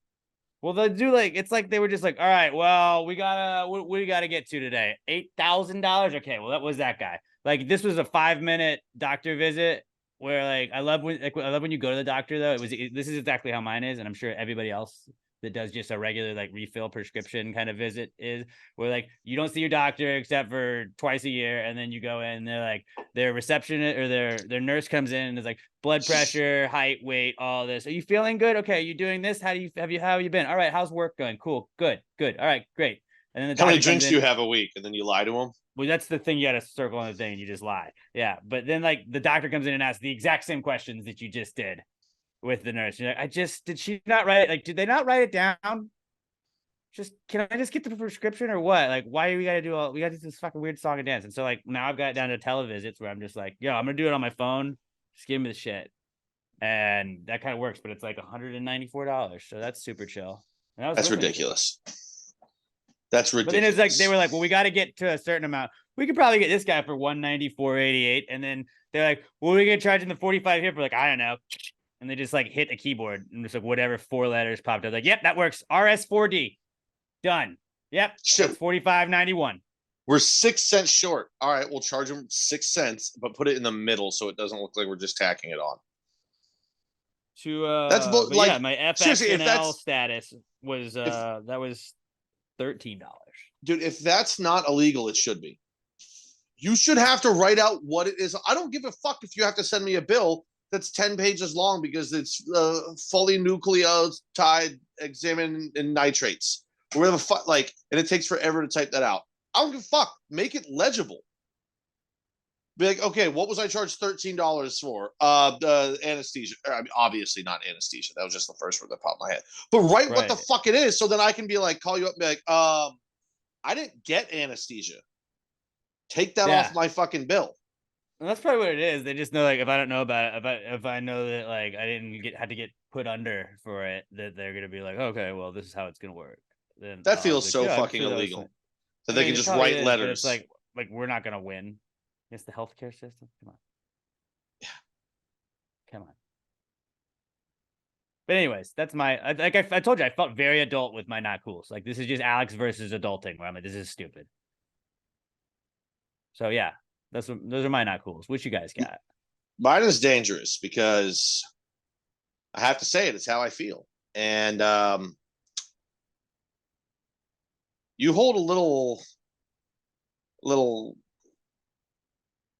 trump card on me over there that's sitting on your desk that's supposed to be on my body right now. But I don't believe you would do it because this comes from a place of fandom, and I know you understand where I'm coming from. Packers blew that game against the Falcons this weekend. They were up 12 in the fourth quarter. They could not move the ball in the second half whatsoever. They lose by 1. And Lucas Van Ness got hurt during the game, our first round pick. I blame Alex for not. I blame my brain makes me blame you for not ordering that jersey in time. And I wish I didn't. Don't even joke about that. Don't even joke about that. I wish I didn't. But like as a fan, you would do that. You would blame me. You would blame me. I would not have blamed you. Yes, I would not have got a player's you jersey. I would not got a player's jersey, so it wouldn't have been that fault. What do you mean you would not have got a player's jersey? The bet was for a jersey. I would have made you get like a custom weird one for me. Oh no, the custom jerseys are dumb. I don't know. But I got a 69 nice one. I realized that like half of our team was out. And I mean, fucking look at Vegas. All week long I was saying, what is this +2 line? It doesn't make any sense. The Packers covered. It was it was the only bet for me that covered because of fucking bullshit. The fucking New England Patriots and Dolphins were just allergic to holding on to the ball and turned it over 47 times. But yeah, it's just I feel bad about it. I don't really, but like also, I kind of do. Like in the back of my head, I'm like, if I was wearing that jersey, we would have won. Do you think it was because you like chickened out on my bet? I got my punishment that I suggested on Friday. What was it again? Frosted tips or something? Well, I said Mundo gave me this. Shout out to Mundo, the reigning MVP. I was like, all right, if I lose, I will frost my tips. I'll get frosted tips and I'll have to wear them for a week. If you lose, you have to wear a toupee. Oh yeah, no, but I can't. I work in a restaurant that sells. You would have hair. Steaks. You would have hair. Just look like you have hair. First of all, also, this bet would cost me significantly more than it would cost you. You have to buy a little bleach. I have to buy a toupee. Dude, a toupee is not expensive. I have to buy hair dye. Hair dye can't be cheap. It's so cheap. It's so cheap. I just thought this would be a fair enough. It would be a fair enough trade. I thought that'd be a fun punishment. It kind of would, but also I wins. I can't like I get away with a lot at work. The stock hair pieces on the first link which means this is the lowest price, $248 a piece. Get you. Are you on Amazon? No, I'm at the hairpiece warehouse, dude. Oh no, we're not doing that. We go toupee. But also, like, I can't. For my job, $20. What the fuck did you find for $20? There's one for $11. Just go on Amazon and type in toupee. Halloween costume. The first one that pops up is $99. $99, $299. What the? I literally just typed in the word toupee to Amazon. $229, $149, TOUPEE. That's what I mean. On mine, it's just type in star power awful toupee. No, sorry. The overall pick. Yeah, you went costume. I see the one you're talking about. That's $11. Yeah, get the fuck out. It plays. How much does blonde hair dye? Okay, now a Trump wig. I mean, that costs at least $18. So about even. That's still probably at least 3 times what you were Scott. First, but also I can't do that. My boss would not allow me to walk around with a toupee on at work. Now that attitude. What if you just did just be like, this is how I feel guilty about my head, and I don't like that I'm losing my hair, and you give them a whole story about it, and then be like, yeah, I had to do that for a bet. Here's an idea. And honestly, I feel like this is going to be more of a punishment for the woman doing it than for us. Bikini wax. No. Oh, you pussy! No, you're the pussy. You want to do... You won't do a bikini. You realize they're not actually going. They're not gonna wax our balls. You understand that, right? That's if you want to go straight Brazilian. You call me a pussy for not doing a toupee that I just will not be allowed to wear at work. but I give an actual one we can do that nobody That will is see. an actual one. Yeah, what's the point? Nobody sees it. The point was that you I had like- to I walk also around and be thought, like, like- Pat's got a funny head. What He's if we got a had? toupee on. I also thought about like waxing our arms and legs, but I'm way hairier than you, so that's also not even. I'm pretty hairy. You're not that hairy. I'm hairy. What are you, the hair judge? We have to wax our asses. No, see, it's not there yet. It's not there. I had a great idea and you just got shot down, but yeah. You just That's you're another saying not cool. I'm giving out other ideas and you just shoot them all down also. Well, this is again just us hanging out. That was a text, and then you turn it down. And I was just bringing up really good idea. Maybe one of us. That was a should just fun get tattoo. punishment, wasn't it, Robert? Wouldn't that be an interest? Like, is Pat gonna have to have a toupee, or is Alex gonna have frosted tips? Yeah, that seems pretty harmless to me and fun. What if we had harmless just for a week. What if we have to get a tattoo that says bad at gambling or like loser? I don't want to walk around like a loser. Well, I mean, we are both bad at gambling though, so we can get that one. You'll do that. It's on you forever, but you won't wear a toupee for 1 week. Dude, I will definitely get. Dude, my grandmothers are dead. I can get whatever tattoos I want now. Yeah, you can wear whatever toupees you want too. No, I can't because my boss will not allow it. It's a free country, dude. Why wouldn't It's not that free. I don't understand why your boss wouldn't allow you to wear a toupee. Because we sell steaks that are like $48, and if I just walk around looking, You wear them on your ridiculous at head. work, people don't like that. People that go out and spend a bunch of money don't like saying, "Oh, this guy that works here is walking around like it's a fucking joke." I mean, it is, but they don't like Then you seeing would that. treat it seriously and wear the hair professionally. It's Like I'm a telling you, pro. it's not gonna happen. I wish it would happen. That's funny. But and also here's the other side of this one. Oh, the guy on the morning radio show is gonna have weird hair. That's half of Alex's career on the radio. What if I can't address it? I just had to say I just wanted to change. No, that's not a punishment for you. You're frosting your tips. You'll look funny. That's actually like a plus for your That's job. the point of it, is that one of us has to yours look funny. yours is a plus for your job. Mine is I'm at a a very negative for my professional job. radio station. We do very professional things. Okay. I've met the people that I you had work a with. meeting about a St. Jude charity telethon not a week ago. I think Yeah, you don't think St. Jude? You don't take children with cancer seriously? it's what you're just saying? not even close to. Robert, can you start coming up? You've never come up with ideas. I feel like you could come up with good ideas that would be even because you hate. Well, I know you hate me more, but I think you hate both of us somewhat equally. I'll come up with something. I'll think of some things. I can do that. Robert's gonna be like, you gotta cover the loser in ketchup and mustard. which actually that would be a funny one. You guys have to go to an all vegan restaurant. Eat a salad. I ate a salad right before we started. Yeah, I had lightly breaded and fried shrimp covered in barbecue sauce, but it was a salad. There was somebody that was it was like a client at the office, and some saleswoman was talking to him, and I guess she's vegan or vegetarian. He's like, I just don't know how you do the vegetarian thing. I can't even think about doing that. Not even one meal. And I wanted to be, you can't for like one meal, just be like, I gotta have a salad. Like, I gotta only eat meat at every single sitting. The funniest thing is He I didn't almost have said that accent at all. I mean, it's like that's how I like to replay it, because that seems like I have to have meat whenever I'm eating. I gotta have meat. If it's not meat, I can't have it. I almost said like, yeah, dude, just have a wedge salad. And I realized, wait, that's got bacon on it. He'd probably say like, not enough meat. I understand. Ain't had a green bean since Nam. That's Hey, only because my that's what we were ancestors- allowed to eat. Didn't crawl to the top of the food chain for me to eat a fucking tree, okay? Smoke them trees, but we don't eat them. All right. All right.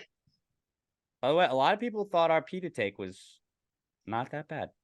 I figured it'd be way more negative, but I think people hate PETA more than they hate us on TikTok, at least. Everybody hates PETA. The only Usually that people just don't like hate to say that PETA we're are idiots in when we PETA. post anything, and then they're either onto us or they were like, "Yeah, no, that might have been it." PETA sucks ass. But it probably didn't start that way. It just started like, let's not hit animals, Yeah, and then yeah. but vegetarians, like everything else in this world, Okay, all or right. actually vegans. I should. I'm gonna hang up and listen. Let me go off real fast. This is Right Wing Talk Radio. Vegans ruined We're it. just saying the same thing as did last week. Yeah, vegans ruined it. So Vegetarians are okay. They're just weird people. At least be a You're not cool, pescatarian. Robert. Eat some fucking fish. my not cool is grocery shopping. Specifically Solid. having to do it multiple times a week because ingredients always run out at different times. And so like I need these ingredients. So I need to go back to the grocery store. I have to go back today, which will mean the third time I've gone to the grocery store in 4 days. Do you buy like 6 things at a time when you're at the grocery store? Do you live by your grocery store? I do, but it's still annoying. Well, hold on. When you leave the grocery store, are you spending under $100? I am, yes. That you're not grocery like you're making a because trip. You're not grocery They shopping. add up. But No, like I, that's why you're going a lot 3 of times times a I'll- week. Buy all your shit for the week that you need. But then things run out at different times. And so then like, okay, well, I need this thing. I'm the opposite of that. We're like, so like every Friday night, Emma and I, when we're here together at home, like we'll have cheese dip. And so like on Mondays, she goes to the grocery store and buys all the food for like the week for like the meals and everything. And she plans all that stuff out. And then Fridays I go and I usually just buy booze and stuff we're going to eat over the weekend. So like I get the fun trip. She's got to be like, I got to get vegetables. And stuff. Well, I'm like, she's the adult. alcohol, chips, queso, this stuff, 5 Hour Energies, like other stuff that I'm going to use. And then like, so like I'll bring that home and like I always just am like, we might be out of that. And so I'll just grab another one. And so what ends up happening is we have like 3 mustards in our refrigerator because I'm like, we're probably out of, we're like I love like HEB sushi. And a lot of times, like if I haven't eaten on Friday, like I'll get that, but then I'm always like, we're probably out of soy sauce. Aren't we? Probably fucking out of soy. Okay. Okay. And like, so we have like 4 soy sauces just in a cabinet that haven't been opened because every time I go, I'm like, we're probably out of soy sauce. Well, I don't want to be without soy sauce and have to come all the way back. So then we just end up with 100 of them. So I'm the exact opposite where I'm like, oh, let's get it in case. And like, I always like, I was bringing up the queso thing because I always get the chips for the queso. And like, I think they probably last us at least like 2 weeks for one bag, but I'm always like, are we on the second half of the bag or are we on the first? Like, I don't know. And so then we'll just have like, right now we have 3 things of Tostitos just sitting in our kitchen because last week I was like, I think we might be low. I'm gonna get 2. And so now we just have a bunch. But like I always just load up and then like stuff like will not fit because I have too much of it. And I can't do that because I'm on a smoothie kick right now. So I'm getting strawberries and bananas. And I can't get too much of that because then they'll just go bad. Not You if like you're frozen? eating them that quickly. Strawberries will last a week, bud. Like you don't have to go They 3 won't times. last like a week. Just get Strawberries, frozen yes, strawberries they will. and bananas. Or buy a bunch and freeze Because if them. you mix them in a smoothie, you won't know. You won't notice. The thing is, sometimes I'll have them on their own too. So I can't just like go ahead and freeze all of them. No, but you can buy packs of frozen strawberries and frozen bananas and frozen blueberries, and then use those to make the smoothies. Then you get some strawberries you can snack on. Maybe even get a smaller thing if you're like, I'm probably going to go through this. That's the life hack. At night before you go to sleep, you just grab a handful of whatever ones you want for the next day, put them in a bowl, and put it back in the fridge. They'll be ready to go by the morning. But then I had to remember to freeze. See, them. here's why I love Bobby, though, because this is exactly what I would be doing. He's letting his laziness to win out to where he'll go to the store multiple times a week to avoid actually just making one change. And I love that because that's exactly how I am. Like, I got to fucking remember something? Nah, I'll just keep bitching about going to the store. But when you forget something, like I get like you're mad that you like ran out of it. But like, a lot of times, like my grocery, like if I run out of something, I'll be like, well, tomorrow on my way home, I'll swing by the grocery store on my way to the house. And then like it's just after work, that's my to-do list. So like that's just kind of how I do that. But like there's nothing better than like when you're going in a grocery store, like all I gotta do is go grab this one thing or these 2 things. And I'm like, boom, boom, let's fucking go. Like I'm just like on a mission. Whereas like when you got the full list, you're like, oh, we gotta go down here, we gotta go down here, we gotta go down here. But it's like I gotta go get chips, queso, and fucking alcohol. Let's go. Bam, bam, bam. I know where everything is. I'm in, I'm out. And it's like I love like timing myself. Like I don't actually set a timer, but I'm like, I'll put a song on. I'm like, well, it's 3 songs. It took me 3 songs to get in and out of there. Perfect. I think I'm the opposite. I prefer doing like the longer trips rather than the shorter ones. That doesn't make sense because like, If how are you somebody doing get- long I trips don't know when if you're I still going 3 times a week? I don't know if I like going multiple times, but I think it's like the rush of like I can get all of this done really fast because I'm just only having to get 2 things.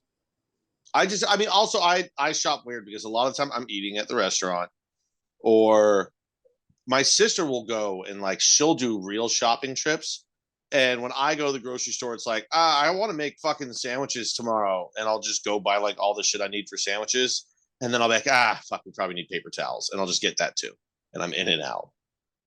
Occasionally I'll text my sister and be like, do you need something? But most of the time I'm just like, I don't want to get into a conversation. I want cinnamon rolls. I should probably get something else for the house. Liquid soap. Like that's what, like I'll go and I'll grab my 2 that. or 3 things that I needed to grab. But then I'll take a quick trip through the store and be like, see if something catches my eye. I bought a fucking gallon of sherbet. You know how like ice cream comes in half gallons? You buy a gallon of sherbet. I bought a gallon of sherbet. Because it was there. And because the day before I was talking to somebody about sherbet and I was like, it's a sign. Also, sherbet, delicious. So goddamn good. Not the best kind of ice cream, but it's underrated for sure. It's so, dude, it's just nice. And like, because like I would take chocolate, vanilla, strawberry over sherbet all day. But like when you get it's sherbet, different. like this is like Sherbet's our not ice second cream, though, it's Benihana sherbet. reference. We talked about Benihana salads last week. When you finish at Benihana and they give you the little ice cream, that's sherbety. Sometimes it's sherbet, sometimes it's like green tea ice cream. But if it's just sherbet, like, dude, bro, you offer me green tea ice cream, I'll fucking all over it. I love green tea ice cream. All over it. Anything green tea. Sonic Route 44 mint green tea. Get on it. So good. I went through a really big like green tea matcha latte kick, and then I realized that it was expensive to buy. Like if you went and like paid for it, and so I was like, I'll just make it myself. And I bought the like frother thing, and I was like, now this is exhausting. I don't want to do it anymore. So I just have a frother that doesn't get used. Is it is it that little like the little spinny thing on the top? Yeah. Yeah. Okay. So whenever you're gonna have a drink next, like liquor, put it in the glass and do that. Apparently, frothing it aerates liquor and makes it taste so much better. I see fucking bartenders do it all the time on Instagram. Like if you're gonna like if you have tequila in the house, apparently you can buy cheap tequila, do that, and it'll make it taste really good. So there you go. That's a money saver. I think all tequila tastes like tequila to me is just like, oh, that's tequila, and then like, this is bad tequila.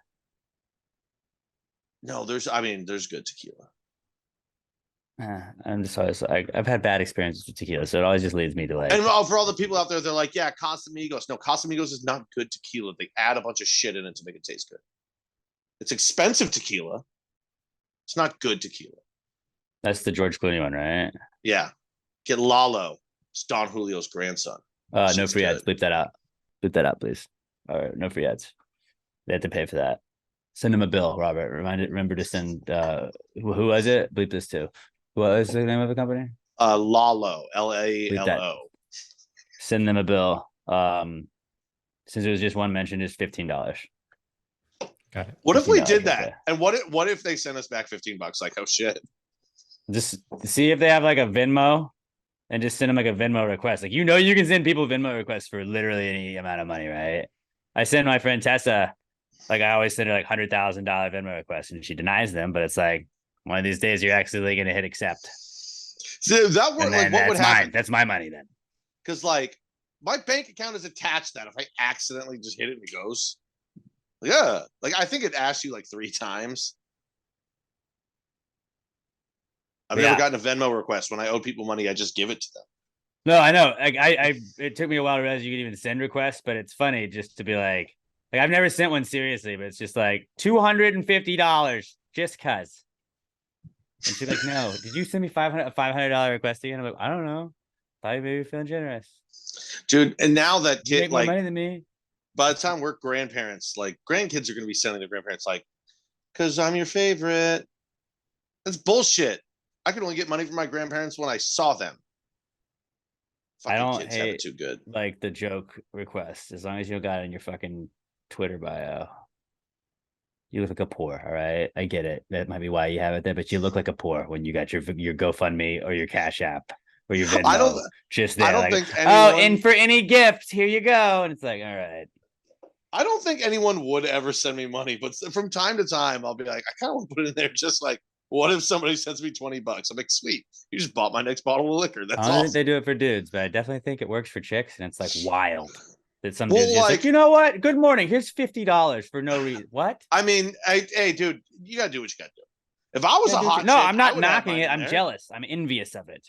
Dude, they gotta bleed. We don't. Like it is. You know, you got to even out somewhere. True. Miracle. We don't have periods. That's pretty sick. And also after we come, we just pass out. That's people say the multiple orgasm is a plus for women. I don't know. I think coming and then falling asleep is pretty dope too. The older you get, I guess, once you hit your 30s, that's kind of a superpower, actually, if you think about it. Just being able to go to bed afterwards. Yeah, I can come and I'm not so worked up that I just pass out.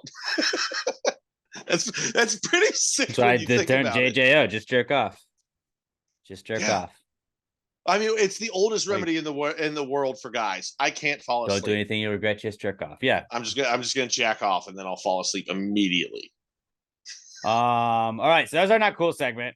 Dudes rock. If you'd like to participate in that in the future, at Pass Gravy Pod, use the hashtag PTG Not Cool, and that's how we'll sort through them. You can also reach out to us on Twitter for the answers segment. Use the hashtag PTG Answers to at Pass Gravy Pod, and that's how we'll sort through that as well. Hashtag PTG Answers at Pass Gravy Pod. We start the podcast off with the Precome segment where we ask all of our weird questions, pitch our business ideas, just anything on the brain. Any questions you have for us, hit us up. We love the power rankings. Give us 5 similarly related things, and we will power rank the fuck out of them because that's what we love to do. At Pass Gravy Pod, use the hashtag PTG Answers to at Pass Gravy Pod. This is the answers segment. Well, if you just answer the question, why don't you just answer the question? Be honest, no big deal. Yeah, answer the question. Don't change the subject, just answer the fucking question.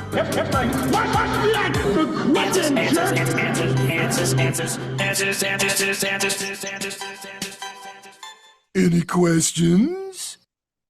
All right. Our first question this week comes from Mike Fish at Only Mike Fish. And Mike says, which law would help prevent a zombie apocalypse? Or he said, which law would help prevent a zombie apocalypse getting out of hand? Would it be everyone having to learn how to use guns, or every dead body having to be cremated? Guns. Because say cremated. In the outbreak of a zombie apocalypse, it's going to happen fast, and the body's going to reanimate. You think you die and they immediately cremate you? No, it's days later. You're going to be reanimated in 4 to 5 hours. The zombie's already upon us, and then they bite somebody, and bam, it spreads like that. Here's counterpoint. Guns are going to be way more effective. Counterpoint. If everyone learns how to use guns or has guns, and there's nothing for them to shoot, they're going to create the zombie apocalypse. What do you mean there's nothing for them to shoot? There's shooting ranges. Somebody and they'll shoot them. Everyone Dude, if everybody has golf clubs, but not everybody has a golf course, how could they possibly play? You go to the fucking driving range, you hit them. I just think you got to immediately cremate people. You immediately got to do it fast. Shooting lots of people doesn't create the zombies. It's the virus. Yeah. It would though, but it would help us manage it better, other than just cremation. Like I said, everyone's going to reanimate and turn into a zombie before they get cremated. So the cremation doesn't stop anything. At least you have a fighting chance if you have a gun afterwards. No, I think too much could go wrong with that method. Cremated. You got to cremate them. They die, you cremate them. You have a lot of crematoriums. But you don't cremate them fast enough. But you would in this situation. So it's just now like, hey, your dad died and you're in college 3 hours away, but sorry, we're going to burn him before you can even say goodbye. Well, there is zombie, so yeah. And that's assume. I mean, okay, what if some dude is out on his hunting lodge and he just has a heart attack, or you live alone and you have a heart attack? Nobody's gonna find. How many times you hear about people not being found for weeks? The zombie's there. Somebody comes in, you get bit, bam, zombies everywhere within 10 minutes. Like not 10 minutes, 10 days. This outbreak has reached 5 states. I'm not just trying to be a dick and be right-wing guy or whatever here. I've actually done lots of research on zombies and the apocalypse. I read the Zombie Survival Handbook by Max Brooks, where they lay out the most realistic scenarios of what would happen and what would be the best climates and shit to move to. I know more than you guys. Trust me on this one. I know you won't, because you guys don't trust me on anything.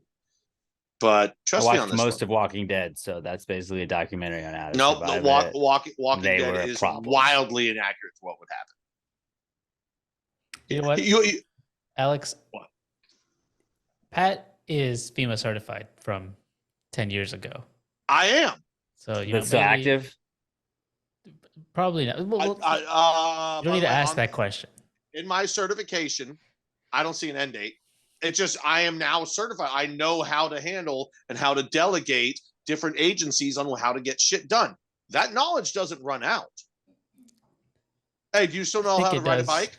Do you? So managing people has. I learned how to do it. Now I don't know it. There are new practices.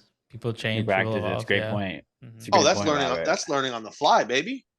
I didn't get taught specific like this is how to be a firefighter. No, I learned how to manage people and get them done, like get things done. You wouldn't understand because you're not certified. Okay. I am certified in incident management. You are not. And guess what? Zombie apocalypse, it's a pretty big incident. So you have to take what I say here because I'm the only one certified to lead.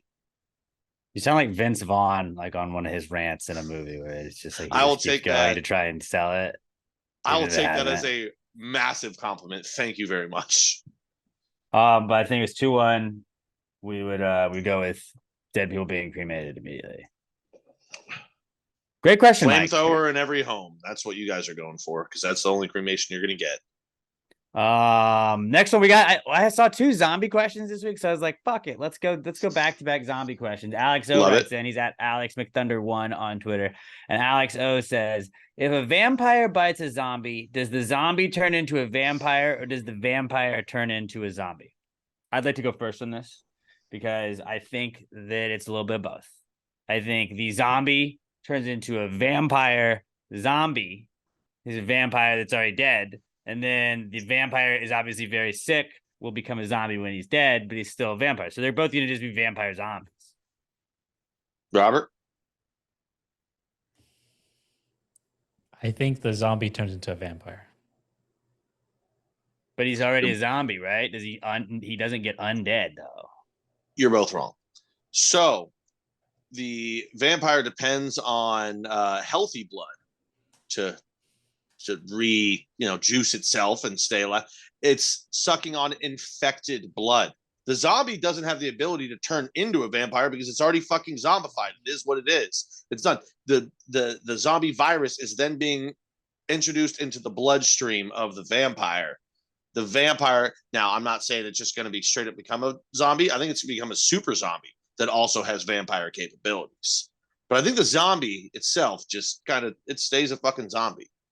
Could you maybe say zombie vampire is what the vampire would turn into? I think it would be more zombie than anything, but I think it would just have because the zombie, the part of it is the thinking goes away.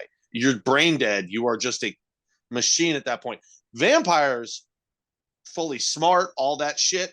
They just happen to be vampires. They got to do what they got to do to survive. It's going to have the zombie brain. It just might also still have some of the, I don't know, depending on whether you believe vampires can fly or not, it might be a zombie that can fly a little bit. Because that's still ingrained in there. But it's no longer a vampire. It's a zombie with maybe some vampire abilities.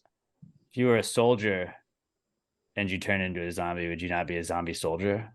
No. Because that's like already what you were. Because you don't have the training anymore. If you were you would be a zombie policeman. You would just be like, zombie policemen suck. They're still zombie policemen. You'd be a zombie wearing a policeman's uniform. You're not going to know how to use a gun. You're already a policeman. Once a policeman, always a policeman. That's not true. That's what they say. Really? You think Derek Chauvin's still a policeman? No. That's there you different. Go. That's different. So now we're creating rules. Oh, it just wasn't in your precious handbook that you read one time. I don't really believe you read, but I believe somebody told you they read and you listened to them talk about Google it right now. The Zombie Survival Handbook by Max Brooks, who is Mel Brooks' son.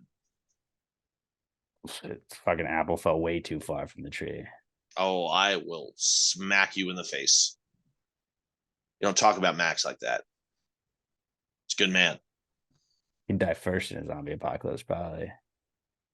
Not prepared enough. Making up nonsense. He's prepared. Don't you think if you wrote a zombie apocalypse like survival guide, you would probably write the worst advice so everybody else would die and you would get all the resources? Because that's what I would do. No, because if everybody else dies, then there's no women around. Well, you would keep your people. You'd tell them what to do. You'd just like, oh, these people, they read my book. They're doing the other thing. We know where the herd's going. Now we go away this way. You need lots of people to survive. Yeah, you get your tight knit group, and you get their people, and then you tell all the people that bought your book, don't like. You got to don't reestablish listen to society. my book. That was all a ploy. You got to reestablish society, man. I'm gonna say zombie vampire. They're both zombie vampires. No, the zombie ain't changing. Robert, you said that the vampire becomes the zombie. I gotta say, Pat convinced me. The vampire. No, he had said the zombie becomes a vampire. No, the vampire becomes a zombie. Mm-hmm. He gets that tainted blood, dude. Zombie's a virus, man. Viruses fuck shit up. Next question we got is from Raimundo Benavides. Just a poor sport right there. That's poor behavior. I didn't say anything. Raimundo Benavides at Kmundo B on Twitter. He says, oh, this is what we asked somebody to do last week. He said, power rank these nicknames for boobs. We get sweater puppies, gazongas, knockers, tatas, and jugs. Robert, you go first. I'm gonna go number 1. Sweater puppies. Solid. Yep. I heard Sam with a yeah, confirming yes as well. So I love that. Then I'm gonna go with number 2 with jugs. Number 3, tatas. 4, knockers. 5, gazongas. Okay. I'll go next. I don't hate your list. I love it. I got at 1 sweater puppies because it's the best. That's what we said last week. I said fucking sweater puppies is so cool to say. Number 2, jugs. Sorry, it's kind of it kind of makes you giggle to say. Check out those jugs. Like what? Jugs is always funny to say. Gazongas, also a funny factory.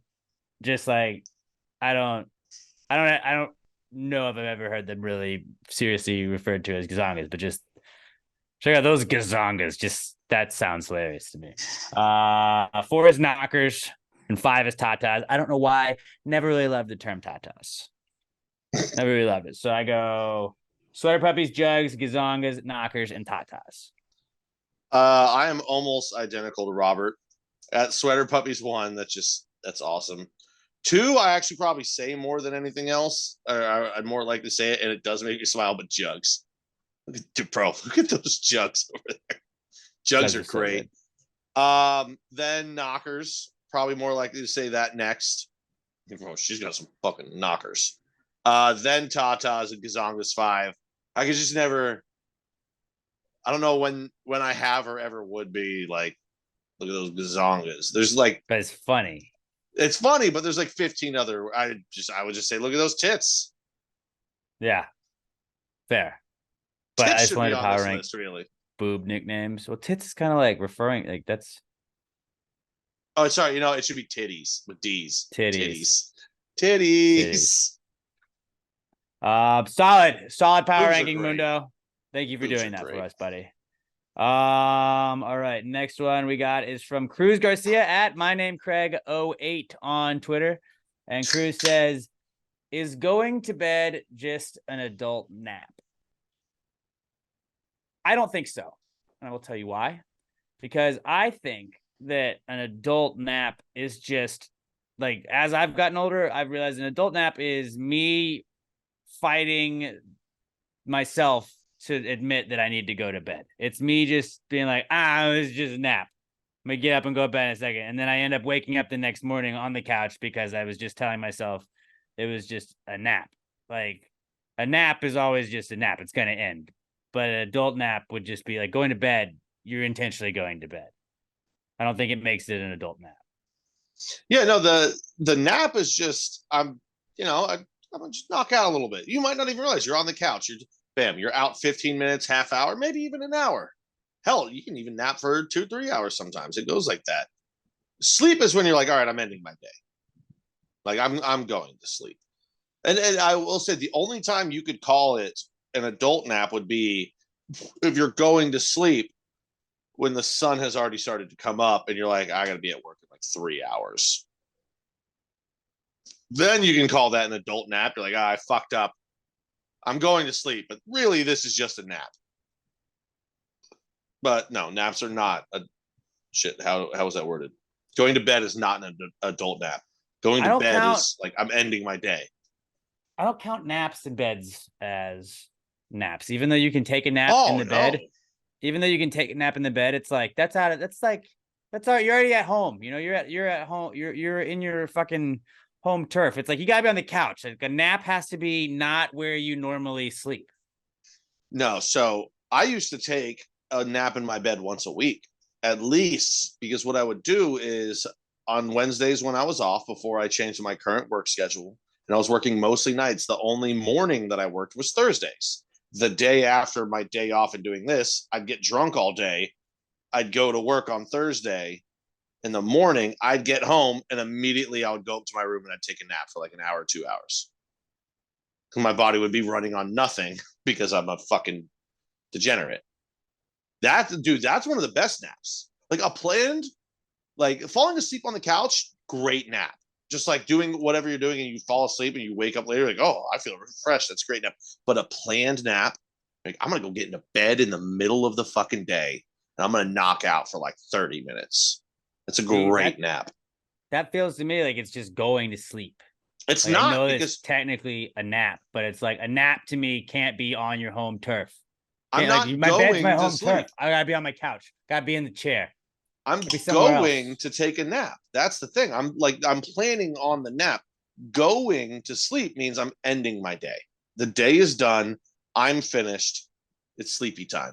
That's what the bed means. Bed means end of day. Bed means you're going to sleep. Using that wrong. You're getting a quick sleep when you go to your bed for a nap. You're taking a nap if you're sleeping on the couch. I literally, before I built this podcast studio the other day, I literally moved one of my TVs into my room with my Xbox, and I was like, I'm just going to start hanging out in here and playing Xbox from my bed because that's awesome. If you're not just hanging out in your bed sometimes, you're living life wrong. My bed is for me to get up. Sometimes, like on a weekend, I'll get up, I'll throw the TV on, maybe watch a little college game day before Saturday. And like, then I get up. Like if I'm up, I'm not going to get back in bed. I don't want to just go back in bed. Well, I mean, usually it's a hangover day. I'll be honest. If I'm going to get back in the bed for a while, it's because I'm fucking hungover.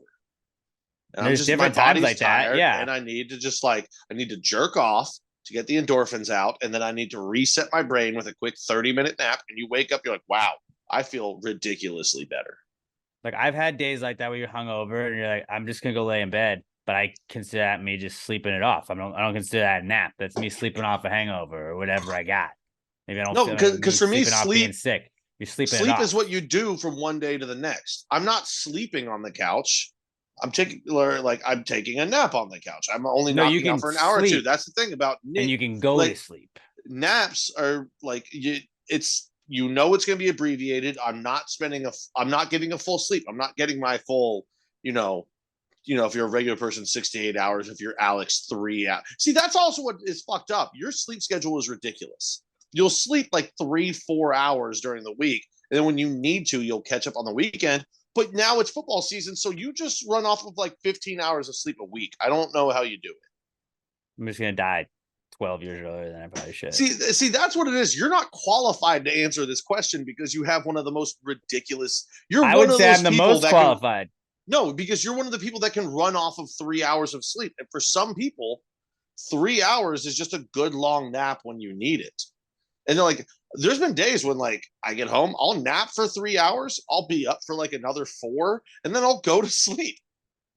I was pretty much sleeping more than I was awake that day, but sometimes it's what your body needs. No, you can. I just feel like you can sleep in a bed. You can take a nice little midday sleep. Going to bed is ending your day. Going to sleep is in a bed. You nap anywhere else from a bed. You do not nap in a bed. You sleep in a bed. Oh, man, you're living life wrong if you don't take naps in bed. Robert, you never take a nap in bed? Would be considered a nap. It's sleeping not a nap. I mean, you don't really strike me as much of a nap person, Robert, but like you've never just been like, I'm going to occasion, lay yeah. down in bed. Yeah, I prefer to nap in bed. See, that's what I'm talking about. That's why you're my You dude. prefer to sleep in bed. You would nap on a couch.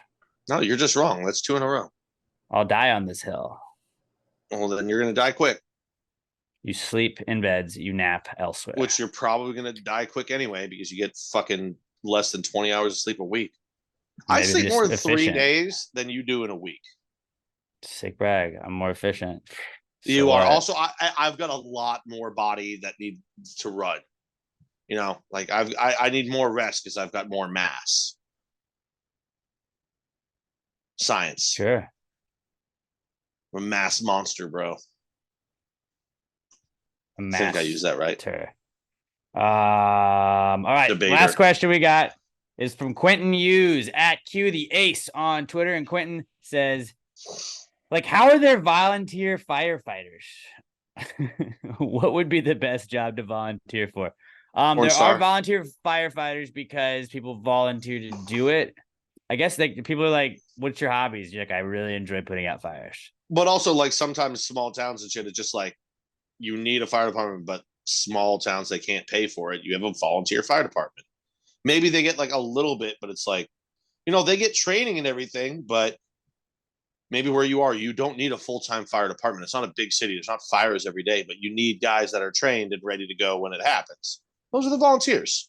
They're real heroes. They're everyday American heroes. Yeah. But he also says, what would be the best job to volunteer for? Now, does that mean easiest job, most fulfilling job, the coolest job? Best. Because best. I kind of came up with a couple. Best. If you wanted to go easiest, like reading to kids, like you just read a book and it's a children's No. book. Okay, but here's the that. This is why you're wrong. If somebody said I have the best job, I read to kids, I'd be like, oh. No, that wouldn't say I have the best job. Sucks. I volunteer. That seems like it's easy. You just go up there and read and leave. The second part of the question is, what would be the best job to volunteer for? Because you get credit for being a volunteer and it's easy. You have to read to children. No. It's a kid's book. You don't have to talk to the kids. You just read a book at them. You think you're going to just read a book to children and they're not going to talk to you and ask questions? I'm not going to engage with them. I'm only here to read. I'm volunteering to read, not to talk to you. No, that's dumb. That's just dumb.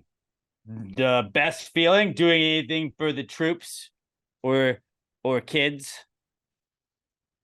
That I don't know. That always feels like that you get recognition at baseball games for doing stuff for the troops. So that'd be the most fulfilling. Definitely think of things that feel better. Condom tester. And well, no, then like it was just like the most fun would be like just in general. It's like volunteering to just think, hey, we need somebody to get a blowjob for this porno. No, that's not the fun one. Okay. Or just like if somebody was like, hey, oh shit, there's a group of 35 and older women that are learning how to do blowjobs for the first time. Do we need any? We need some test subjects. I'm like, oh, okay. This guy. Like if that happened, that would be a pretty solid thing to volunteer for. I was trying to think like real volunteer things that like actually happen. Best and most fun are different also. Like best job to volunteer for, yeah. Condom tester, blowjob mannequin, whatever you want to call it. But the most fun job to volunteer for, clubhouse attendant for your favorite major league team. That'd be a pretty fun fucking job. Is that a volunteer job or is that a paid job? I think it's a paid job. It is a paid job, but I could volunteer for it. I'm pretty sure if I didn't need to get paid, like if I went to the Astros and I was like, hey, you know how you pay this guy like $75,000 a year or whatever the fuck they make? I'll do it for free. And I swear to God, I'm not a weirdo. Not going to bother the guys. I just like hanging around the boy. Actually, clubhouse attendant for your favorite NHL team, Alex. Most people won't understand you. That would be the most fun one. NHL players are just the most fun, most interesting professional sports athletes, without a doubt. There's just a different paid gigs. But I can volunteer for it. Jobs. So you're saying this can only be okay? So you think blowjob tester is a job I can volunteer for? No, it's not even a real thing. So are we allowed to answer what we want by your rules, or are we narrowed to things that are actually only volunteer? I don't know. I feel like you've answered it anyways. Robert, what would you say? See, you're just strapping rules on me. I was gonna say like MLB player, but only during spring training. I don't want to negatively affect the Astros during the season.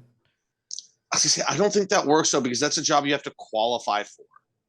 Or you could volunteer yeah, to play for like your least favorite team and sabotage them.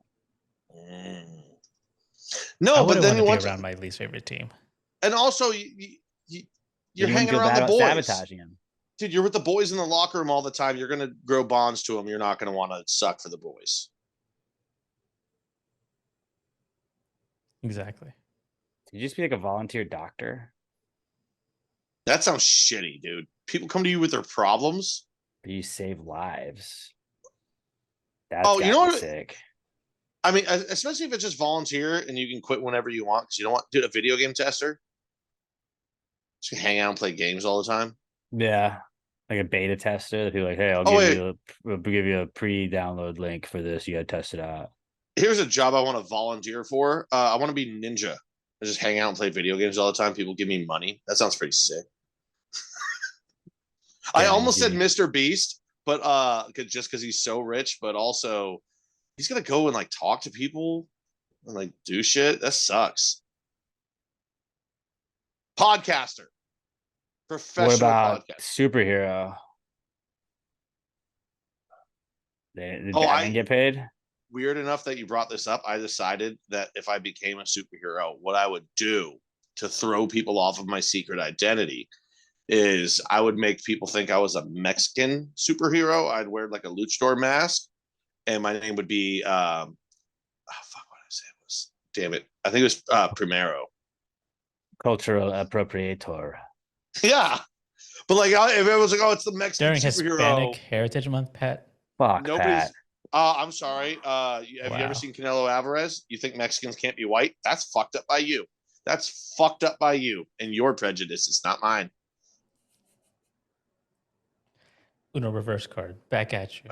I could be Canelo. That'll be my superhero name, Canelo. Technically, it's no, it's not. It's September 15th. It's October 15th. I thought it was till September 15th. Oh, then it's over. But yeah. It's not over yet. So I don't think we answered that at all. You're welcome. We just said a bunch of different things. What's the best job to volunteer for? Blowjob tester. I don't know how that's a job, but like, hey, can I test my skills on you? Okay. Quick, we're teaching these women to give blowjobs. We need subjects now. Porn star instructor. That seems like it'd be creepy, though. Or really, it's just, I mean, if you're going to volunteer for a job, porn star. Oh, no, I have to go have sex with another gorgeous woman. Oh, no, I have to go have sex with 5 gorgeous women today. Volunteering to go to a Beetlejuice play with Lauren Boebert.